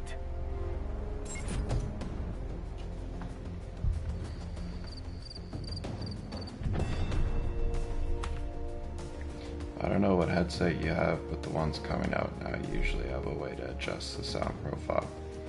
No, I have like a Logitech headset. It works, but it's not that great. Before I started streaming, I didn't use headsets at all. I have like external speakers that I used, because when I use a headset, my hair gets this imprint in the middle of it that looks like I stood up too quick on the playground and got hit horizontally across the top of my head with one of the hanging bars or something so hard that it crushed my skull in a semicircle shape, and so it just leaves that indent in your head that I didn't mind at first until people started pointing it out, people that don't understand games. And yeah, after that point I stopped using headsets.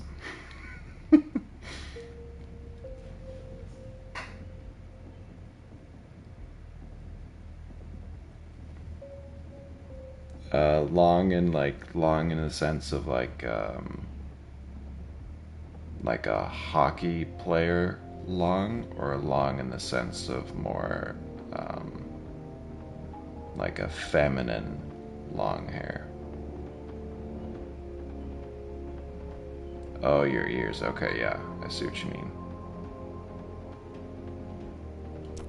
Can't you just part them though? Regular girl hair long. Okay, got it. Doesn't it just like part though when you put the headset on, or does that not work?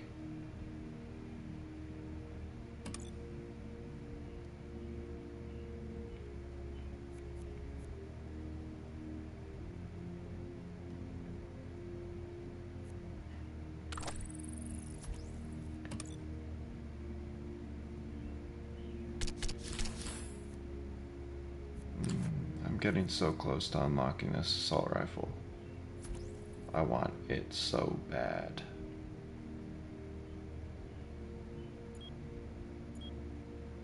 I can fix it up, yeah, but sometimes my hair just doesn't cooperate.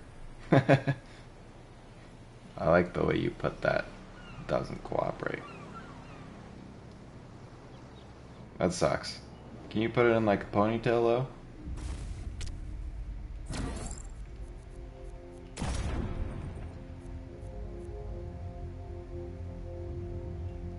That is a sick skin.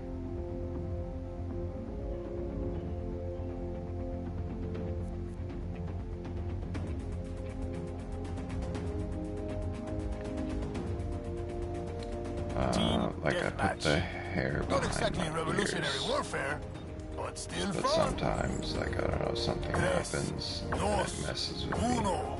Put the enemy team in the ground, compay. Okay, yeah, I see what you mean. That would suck. I can see how that would almost like... I don't know if this actually happens, but I feel like imagining it, I can see it almost like tickling your ears as well with the headset on.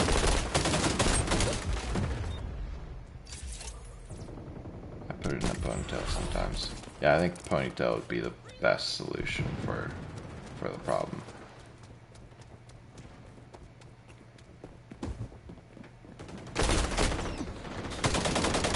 Oh no!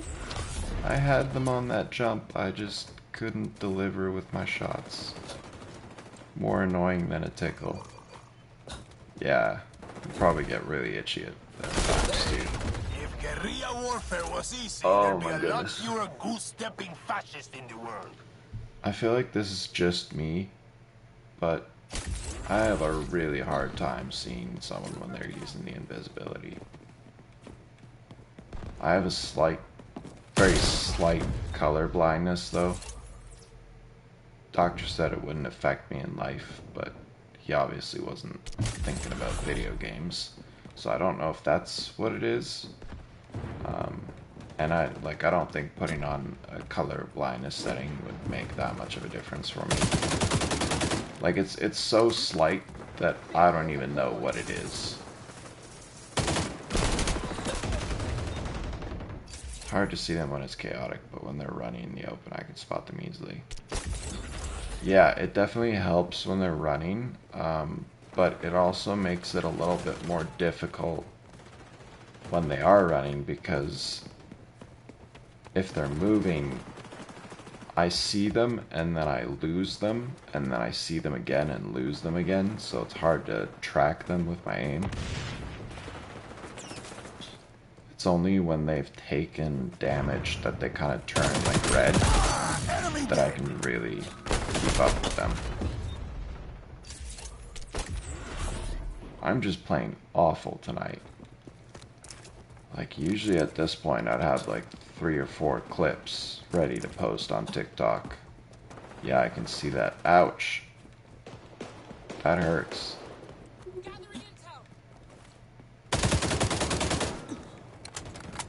I'm just joking. I'm pretty sure you meant something else by that. Yeah, okay, cool. Oh, I was supposed to get secondary kills, that's right. I was supposed to get kills with my pistol. Yeah, I figured you were talking about something else. But it just popped up at the most opportune moment that I had to say something.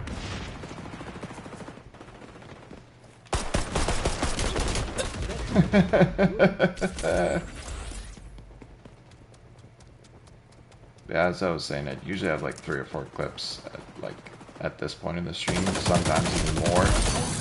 But tonight, I don't know. I'm really inconsistent with my playing. Some days I'm really good, some days I'm really terrible. It just depends. I don't know if it's just me. It's probably just me, or if I'm just playing against better people tonight. I don't know.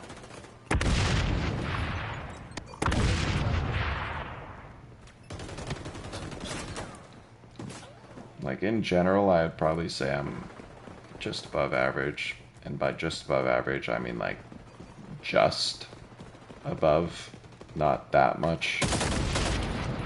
But that would be like in general. Sometimes I'm not even at average.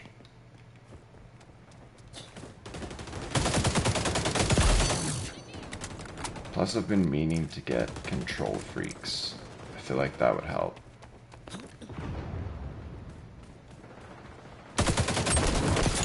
Are you talking about like Modern Warfare or xDefiant when you say that?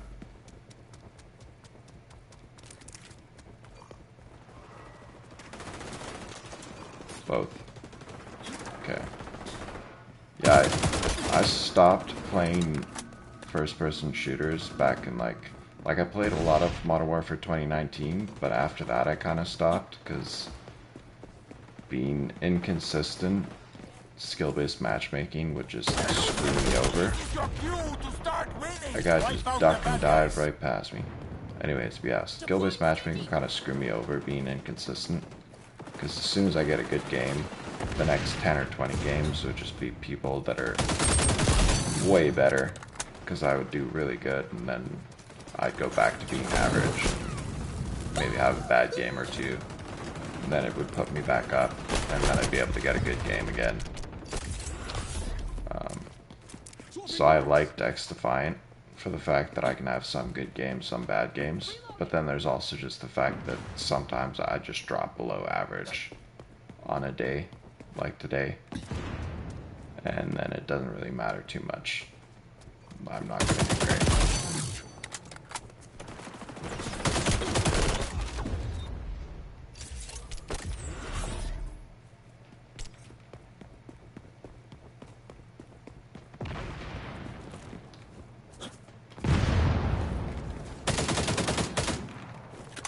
Yeah, I usually always have a positive KD. Like my xDefiant KD is I think a 1.2. When I played Modern Warfare 2019, I think it was a 1.2 as well. The best I've ever had it was with Call of Duty Ghosts. I had a 1.6.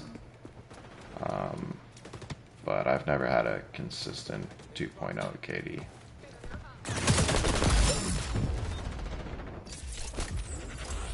I think the fact that I can't hear footsteps also doesn't help a lot.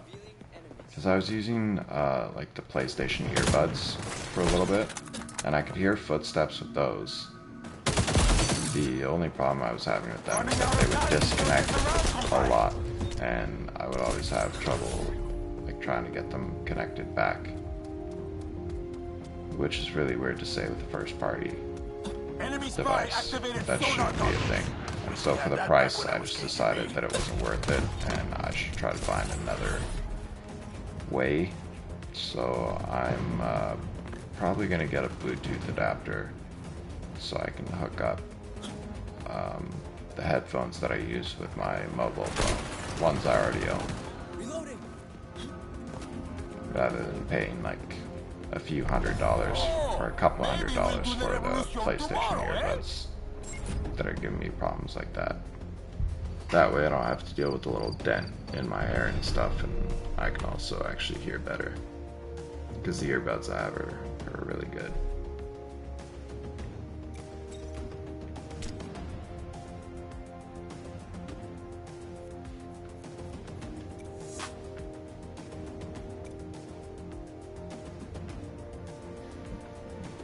Yeah, I think I usually stream like 3 to 4 hours, but I also feel really tired tonight. I don't know why. That probably isn't helping my gameplay either, so probably gonna end the stream sooner tonight than I usually do. It's gonna be weird not having clips to post though. I think I've gotten 1 clip so far. For me, clips is anything like if I can get 4 kills within like 30 seconds or so. Sometimes it's like 4 kills within 45 or something if it's a cool way that it works works out, or in the middle of a kill streak or something like that, but usually it's like 4 kills within 30 seconds, I'll clip that and post that to my TikTok or shorts. 4 kills or above. Yeah, I think I've only had 1 tonight. Most nights it's like 6 to 8 in the 2 to 4 hours I stream. Yeah, I think that's just because I'm really tired. Oh yeah, you are definitely, because you're in Texas, so you're on the eastern side, so your time should be like 3 hours ahead of mine. So yeah, it's probably really early where you're at. Yeah, it's already like 4:30 here as well, so.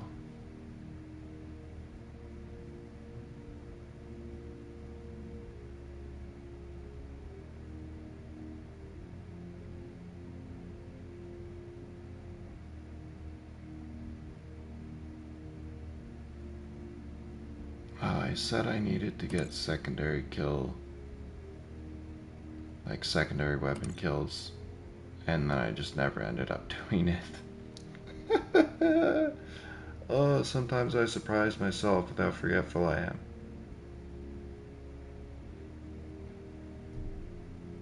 I've got ADHD, and so I can get distracted, like on the flip of a coin.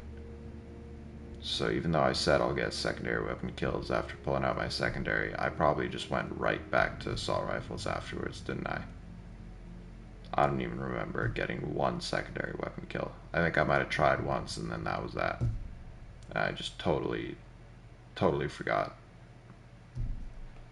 ADHD is rough sometimes, seriously. Not only is there like the executive function problems and like motivation problems that comes with it, but yeah, there's also all the distraction and forgetfulness.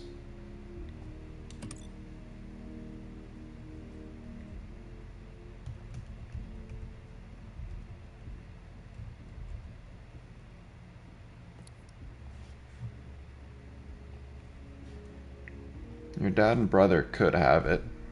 They could also just be men, because men in general are forgetful, get distracted easily, stuff like that.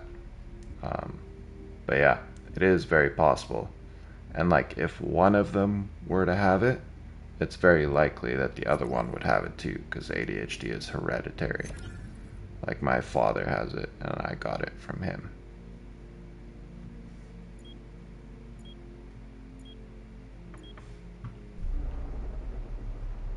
Oh, they're diagnosed as well. Okay, cool. I wasn't sure if you just thought about it, because yeah, you said I think my dad and brother have it. So I thought you meant that you think they do, not that they're actually diagnosed. But yeah, I got diagnosed as a kid, but then my mother didn't want to put me on the medication. And I was always smart enough in school to kind of drift through school easily. And so my mother just really didn't think the medication was worth it. But yeah, as soon as I got to like adult life, it got worse. And so when I got re-diagnosed, that's when we kind of figured out, like, yeah, this is actually a problem. It's not just oh, you have this and yeah, whatever. But like, no, it actually affects your life type deal. And like, I had no clue about it at all that I got diagnosed as a kid. It wasn't until I got re-diagnosed that my mother even told me about that. Enemies on the zone.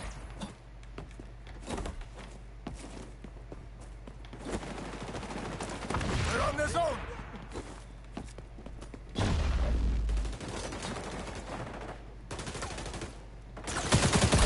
The hereafter. Capture zone is changing location. Capture zone contested. I was expecting them to come back. Oh no! I was expecting them to come back through the door, and then they just left me hanging.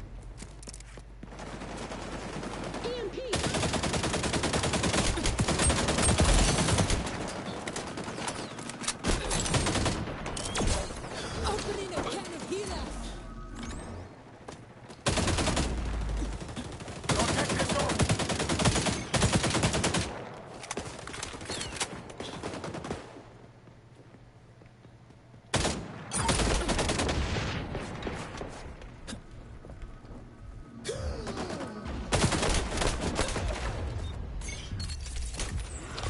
Frick. We're on the zone. Capture zone contested. The situation has changed. The capture zone is moving. It's just been a while since it's been mentioned by them, so I don't know what is up with it.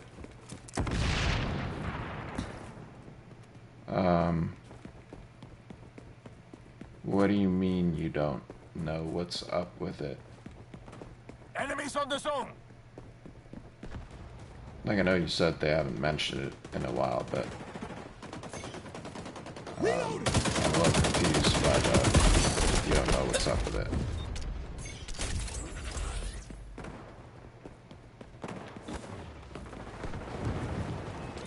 It's been years since they've been diagnosed with it. Okay, yeah. Capture zone contested. Do they take Securing the the zone. meds for it at all? Enemies on the zone. The capture zone is changing location.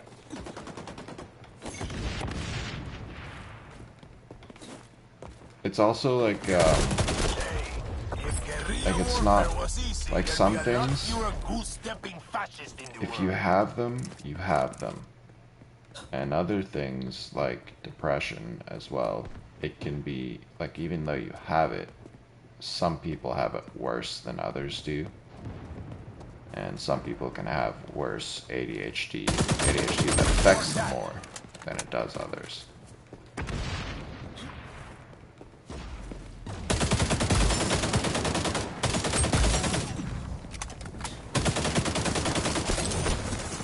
Capture zone contested. Damn. So I don't know if it's still a big issue or not for them, but AFI.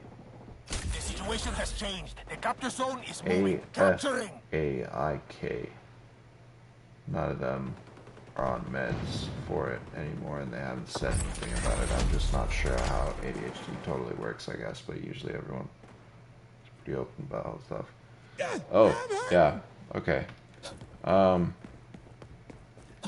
Yeah, it basically, like, the thing that most people know about it is that you struggle to focus with it, right? Like, that's the thing that you see in the media, that's the thing that you see in movies, but that's not really the main issue with ADHD.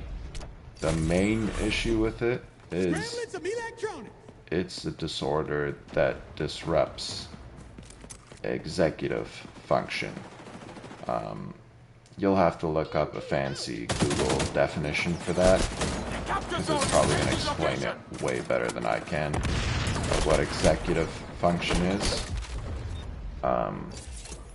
like executive as a business executive, that's how you spell it. But yeah, it's mostly an executive function problem in the brain. And then the other thing is, for some people it can result in a lot of motivation problems, and specifically motivation problems that are like internal motivation. Because everybody has internal motivation and they also have external motivation. External motivation is something like stress. Stress motivates you to get something done because you're stressed out about it and you don't want to be stressed. Whereas internal motivation is like internal drive and ambition to get something done. You have energy to get it done. You want to do it. Like with ADHD, a lot of the time, you only have motivation to do things that you are interested in. Like, as soon as you're interested in something, all of a sudden you have motivation. But if you don't want to do something, it's really hard to sit down and tell your brain, hey, it's time to focus. Time to do the thing. Where normal people can sit down. They actually did a study on this where they took people and they got them to do tasks that were like mundane, basically. And they measured their brain waves, and for normal people, when they sat down to do the mundane tasks, they could, within a few minutes, certain brain waves popped up to show that they were focused and that they were on their way to doing the tasks and completing the tasks. Whereas with someone with ADHD, it was almost impossible for them to just sit down and get focused and do the task. Like it was a slog to get through it rather than just sitting down, getting your head right, and focusing. So yeah, that's the motivation side of it. You can basically think of the an internal motivation as a battery, and the external motivation as like your charging cable. ADHD people have an empty battery, but the charging cable of stress, you can run on that, but you can't run off the battery without the stress. So like ADHD people, they'll, like a lot of the time, they'll procrastinate, and I know this is something that almost everybody does. But procrastination is a tactic to induce stress to be able to focus and get something done in a faster time than you would have before. Instead of working on a project one day a week for the whole week, someone with ADHD might leave it till Sunday and it's due Monday. And then because they're stressed out because it's due the next day, that'll motivate them to get through the whole thing in that one night. If that makes sense. Another thing is when ADHD people can tell stories, it's sometimes a little bit all over the place, especially with their explanations. Like, they'll start at the middle, end at the start, and begin at the end, rather than beginning, middle, end. So yeah, if I sometimes struggle to explain something, or it sounds like I'm jumping all over the place, that's another thing.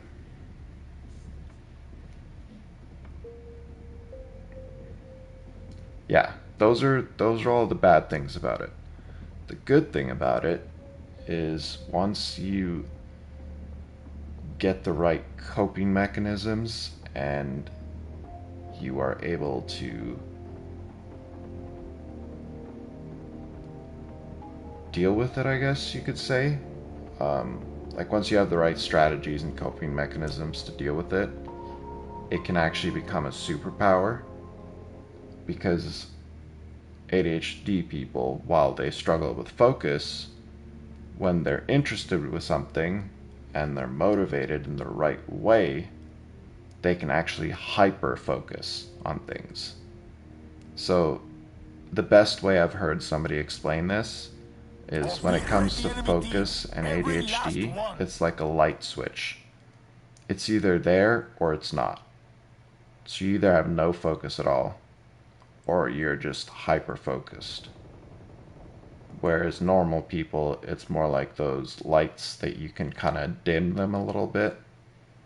You can kind of pick, do I want to be half focused or fully focused or not? Like, yeah, It's like just a flick up and down light switch with ADHD. So in that sense, it can be a superpower if you're motivated in the right way.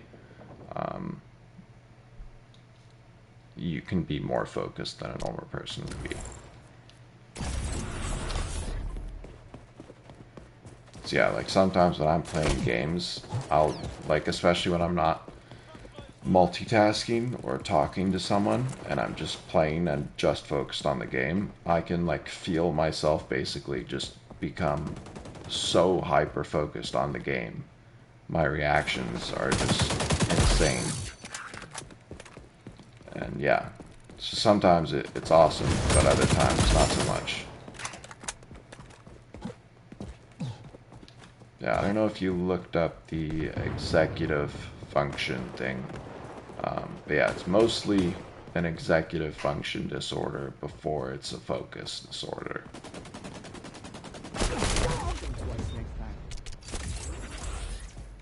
It would probably go executive, motivation, and then focus in the rank of how much it affects a certain thing. So it'll affect executive functions the most, and then it'll affect your motivation the most, and then it'll affect your focus the least.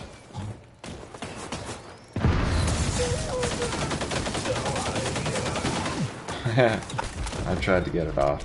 I forgot.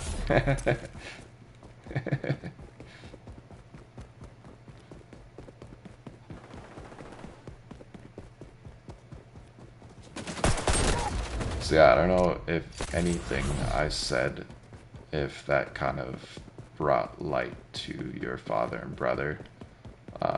Even if it's just like in certain habits they have. Like if you can kind of see what I said in them.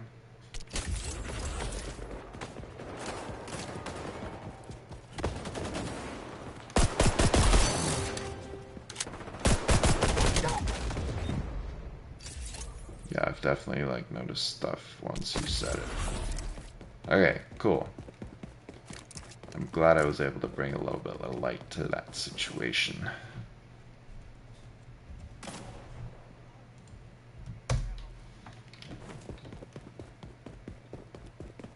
Oh, frick, man, I don't have the ball. I gotta buy more Pokeballs. Damn it, sorry. It's okay, I can't move anyways, so I might as well.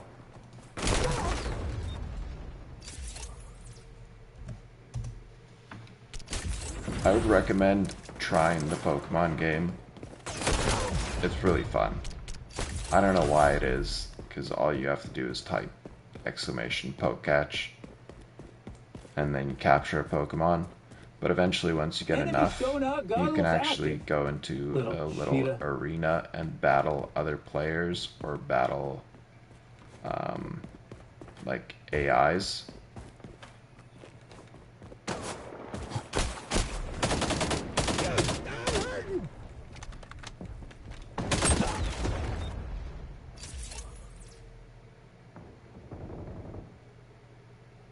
Sanitize the bad guys.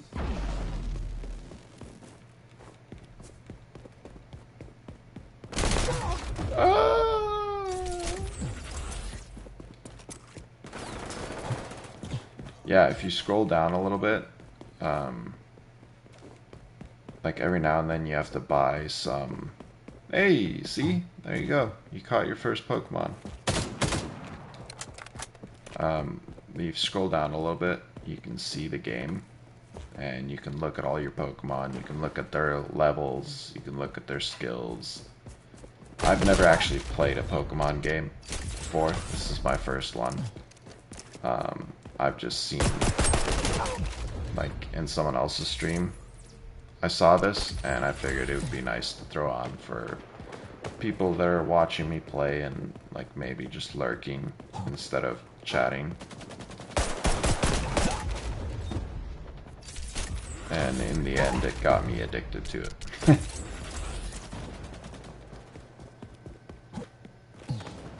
Oh, that's another thing.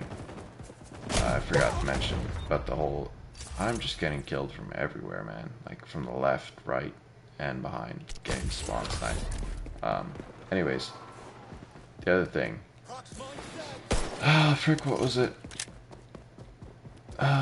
Brain, think. Oh, okay. It's impulsiveness. That's another huge thing with ADHD. People with ADHD are a lot more impulsive. Look out. Enemy spy doing that see-through walls thing again. So they'll impulsively buy things. If you have ADHD, you're a lot more likely to get addicted to drugs, stuff like that. And in fact, not most I should say, but a lot of people who are addicted to drugs have ADHD and or some other mental illness, or multiple mental illnesses, and because they don't know how to live with them, drugs basically are a bad coping mechanism to cope with it.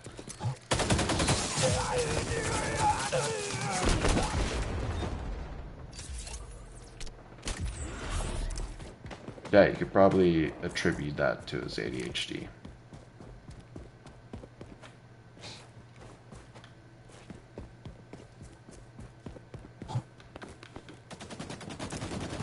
You're also like, this is something I learned from a psychiatrist I talked to once with,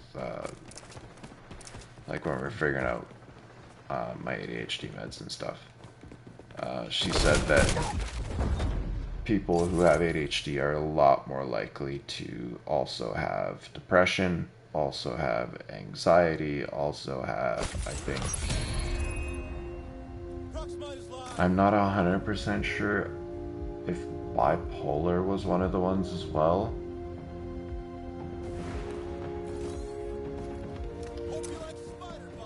Or schizophrenia. No, I think it was... Actually, I don't think schizophrenia is linked to it. But I know depression, anxiety, and OCD are all three linked to ADHD. So if you have ADHD, you're a lot more likely to have one of those as well.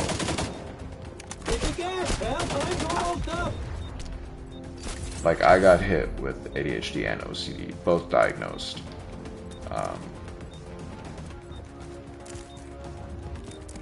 Yeah.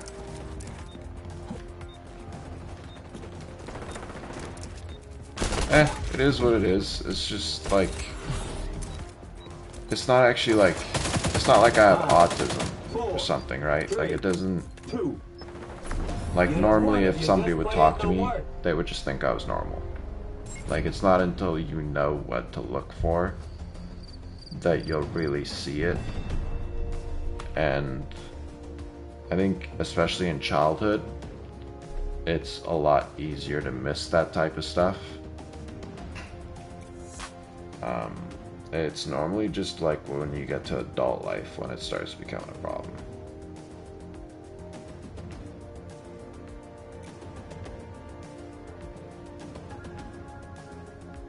But yeah, when I say like OCD, I don't have very bad OCD. My OCD is like very slight. I have bad ADHD, but I don't have bad OCD. I just have a little bit of it. It's like the same where you can have worse or not as good. Like, there's people that will like wash their hands for hours. If they think like their hands are dirty, they'll wash it for hours straight. And that's like, I couldn't even imagine having to do that. That's awful. Yeah, I'm so glad that I don't have that type of like bad OCD. Like, at most, I'll wash my hands maybe like 2 or 3 times. But that's like 2 or 3 times. Like, that's nothing compared to doing it for hours. Or I'll like lock the door once or twice, or like, what's another example? Yeah, I can't think of another example now. But yeah, I'll do something in an amount of time that's longer than everybody else, but not so much so that it's basically just destroying any time I have, like free time I have during the day. I take longer with like everything. Like I take longer to brush my teeth, I take longer to shower, I take longer with most things. But it's still within like an alright time.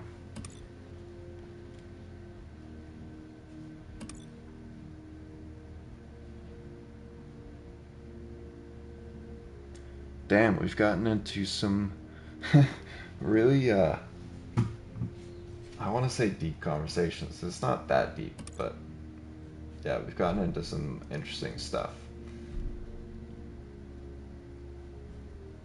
Sorry, I didn't want to put a damper on the mood or anything like that. I was just kind of opening up on whatever questions and stuff came up.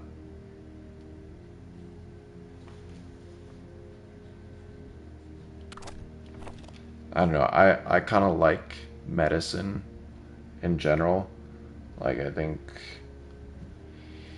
the way the brain works, the way the body works, like, all of that's really interesting to me. So, like, mental illnesses and stuff, I'll research it a lot just because it's interesting to me. So yeah, I've learned a lot about all of it. Securing the zone.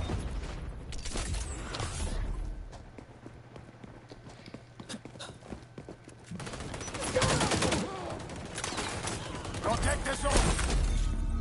I spotted the new assault rifle on the ground. I just decided to run for it even though I was getting shot at. Ah, scheiße. Oh, it's here. That'll come in handy. Capture Cool. zone contested. Capturing.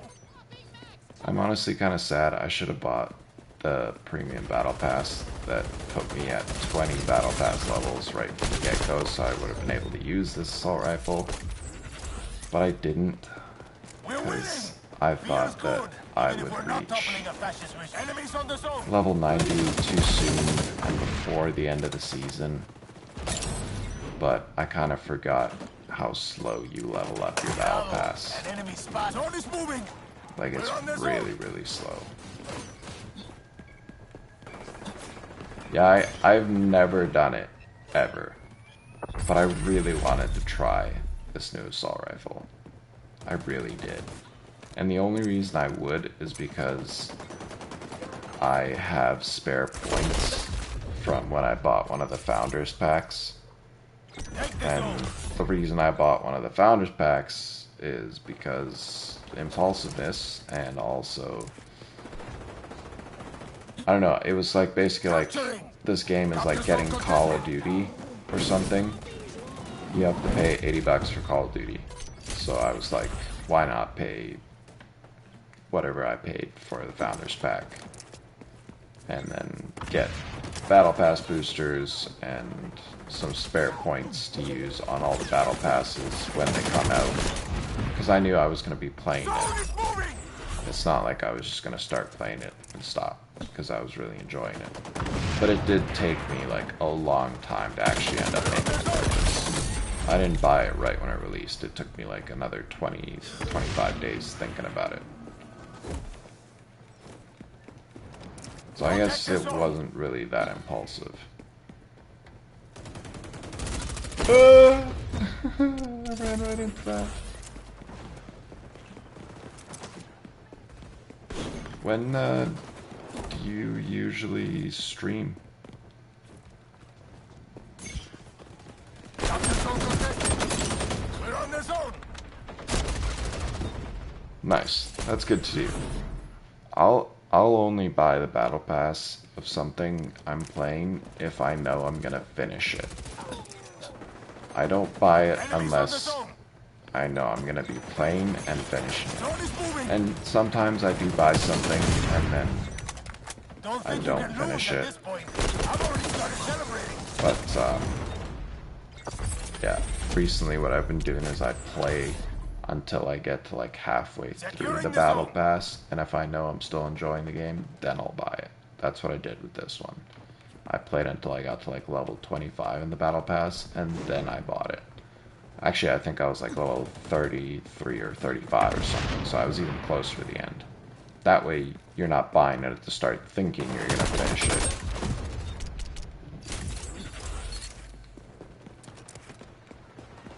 Kind of sucks that you don't get to use the stuff. Like, if you were to buy it at the start, you would be able to use all the stuff while you're playing. But it's a lot better to save money that way. And you end up actually saving yourself a couple of purchases, because like sometimes you get halfway through and you're like, I'm not really feeling it anymore, and you would have bought it. But then you're like, nah.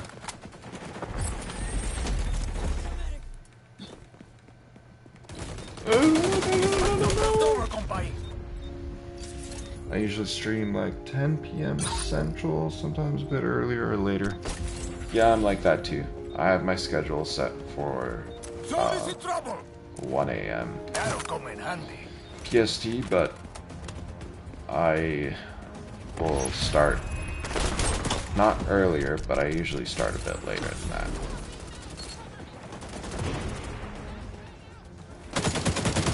Usually just due to me doing some other things concerning the streaming, like renaming YouTube tags like I was tonight, and then I just lost track of time.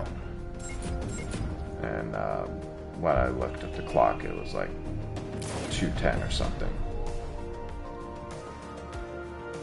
That's another thing that I can mention about ADHD. It's like your ability to perceive time is a lot worse than a normal person's ability. I gotta like this. 69 kills. Frick yes. Gotta like that. Anyways, your ability to perceive time is worse. So you're a lot more likely to lose track of time, basically.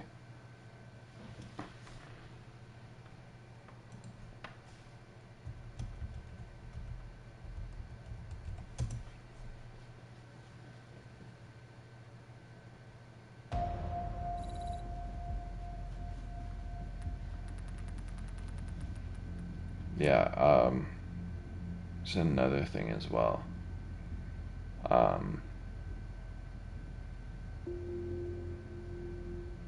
Even though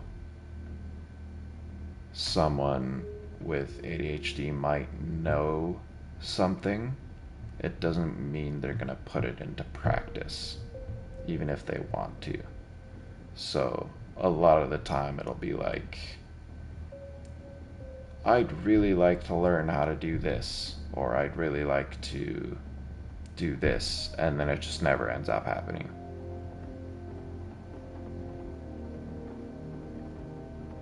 Or I know that, like for example, let's say somebody knows that when they don't eat a lot of fiber, they'll get constipated, and they hate getting constipated, and even though they know eating fiber will fix it, they just won't.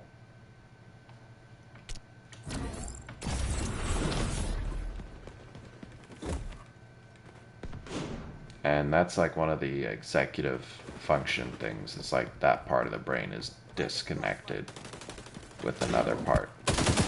Like the part of knowing and the part of putting into action is disconnected in an ADHD brain versus a normal brain. And so like what they recommend is structure. And this is why ADHD will affect people a lot more in adulthood than it will in childhood. Is because in childhood you have the structure of school, your parents make all the decisions for you, they set the schedule for you, and so that structure helps you perform. Whereas as soon as you have to do all that stuff yourself, which is basically all executive functioning, setting up your schedule, and that, that's when people with ADHD will break down, start using drugs, other ways to cope.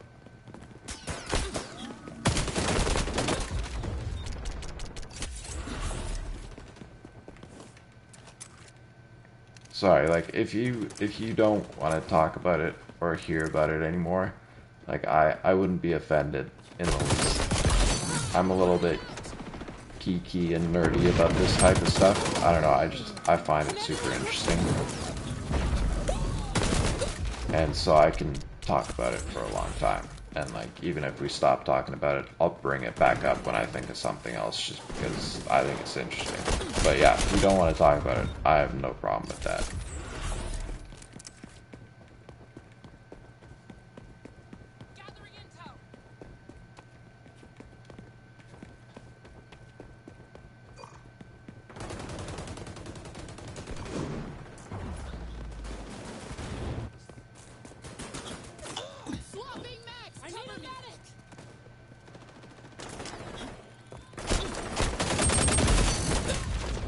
Yeah, I'm honestly getting tired-ish too. Probably not as tired as you are, but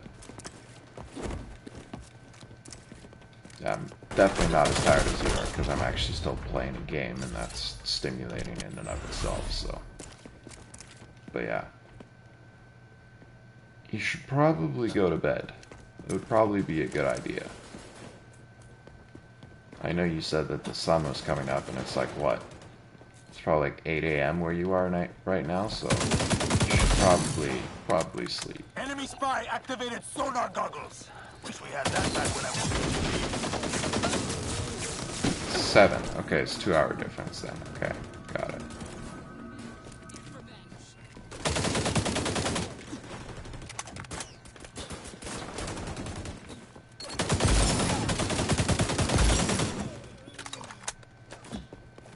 Alright, sounds good, JCat. Thank you so much for popping on the stream and indulging all my quirks and stuff about what we talked about and such. I appreciate you. I had a fun time talking to you. And let me just apologize in advance right now for anything I may ask again that I've already asked tonight. But yeah, thanks for hopping on, and I hope to see you on my stream again.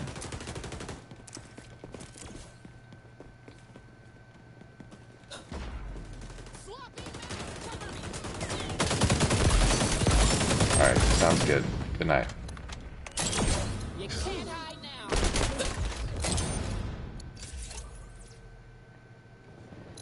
Sleep well.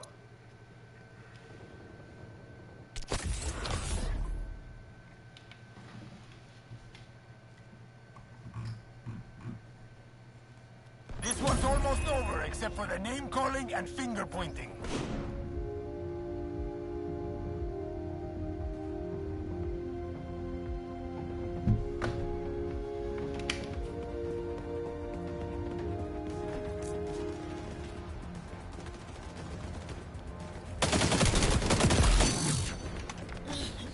Condition critical.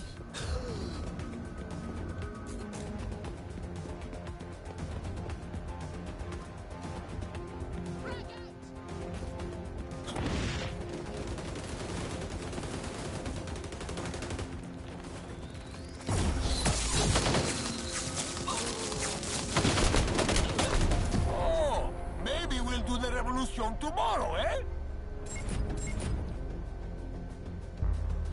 No, I think I'm probably gonna get off too right now. Almost 3 hours of streaming. I haven't been playing that well either. So, and I've been tired basically this whole time. I think I'm gonna get off too, yeah.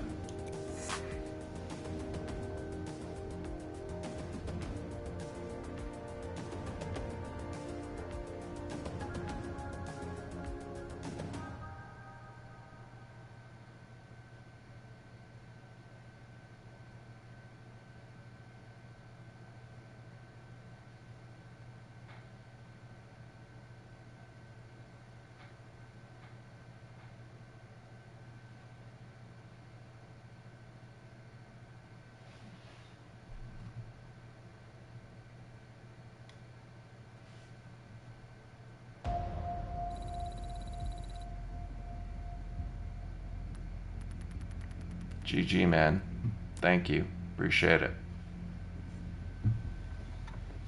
Was I just playing with you? Or have you been watching for a bit? Thank you, man. Appreciate the follow. Oh, okay. Cool. That's awesome. I'm not that great at looking at the scoreboard and people's names and stuff. I kind of just go from game to game. But yeah, that's awesome that you were playing on the other team. I don't even know how good I did. Oh, okay, not too bad. Damn, you went off, dude. You went 27-7. That's really good. Well done.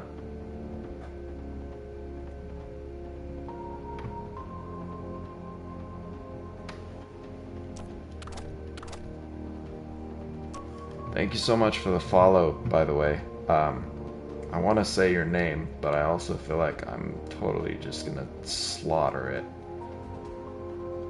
So I don't know if I should. That's awesome. I'm glad you're having a good session. I was having a pretty terrible session today. So yeah, I'm about to actually hop off. But I'm glad I played that final game because you are my only follower for this stream. So yeah, that's huge. Thank you so much. Appreciate it. Deku or Deku? Number 1 or 2? Deku or Deku? Okay, sounds good. I'll just go with Deku. It's a little bit easier. Usually I just get dumpstered on. Like dumpstered? Not Dempstered? I'm pretty sure that's what you're trying to say.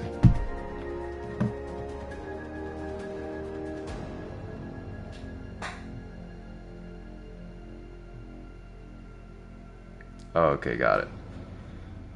Yeah, it's correcting it to the loaf of bread Dempsters. That's great. Awesome. Well, thank you, man. Sounds good. Yeah, I'm just about to get off, and I gotta post some clips, and then I'll be heading to bed myself. But I usually stream like 1 a.m. PST. I'm in Canada, BC. Don't know where you're at. But yeah, I try to get on at 1 a.m. I usually end up on the stream at around 2-ish. So I hope to see you again. I stream daily. Would love to chat to you on a different stream when we're both a little bit more awake and it's a bit earlier in the night. So yeah, thank you, man. Sounds good. Have a good night. Sleep well. Peace.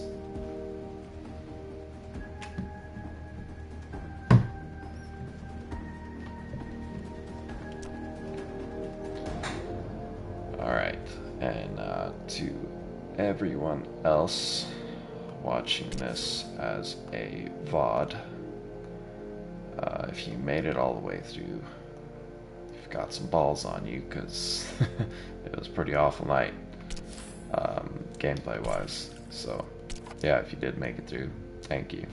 And yeah, I appreciate you guys, all of you, all those that watched, even those that can't hear anymore. But yeah, I'm about to get off. Keep looking at my TikTok, keep looking at my YouTube. There'll be more posted there. And other than that, all I gotta say is thank you and have a good night or day, depending on where you're at.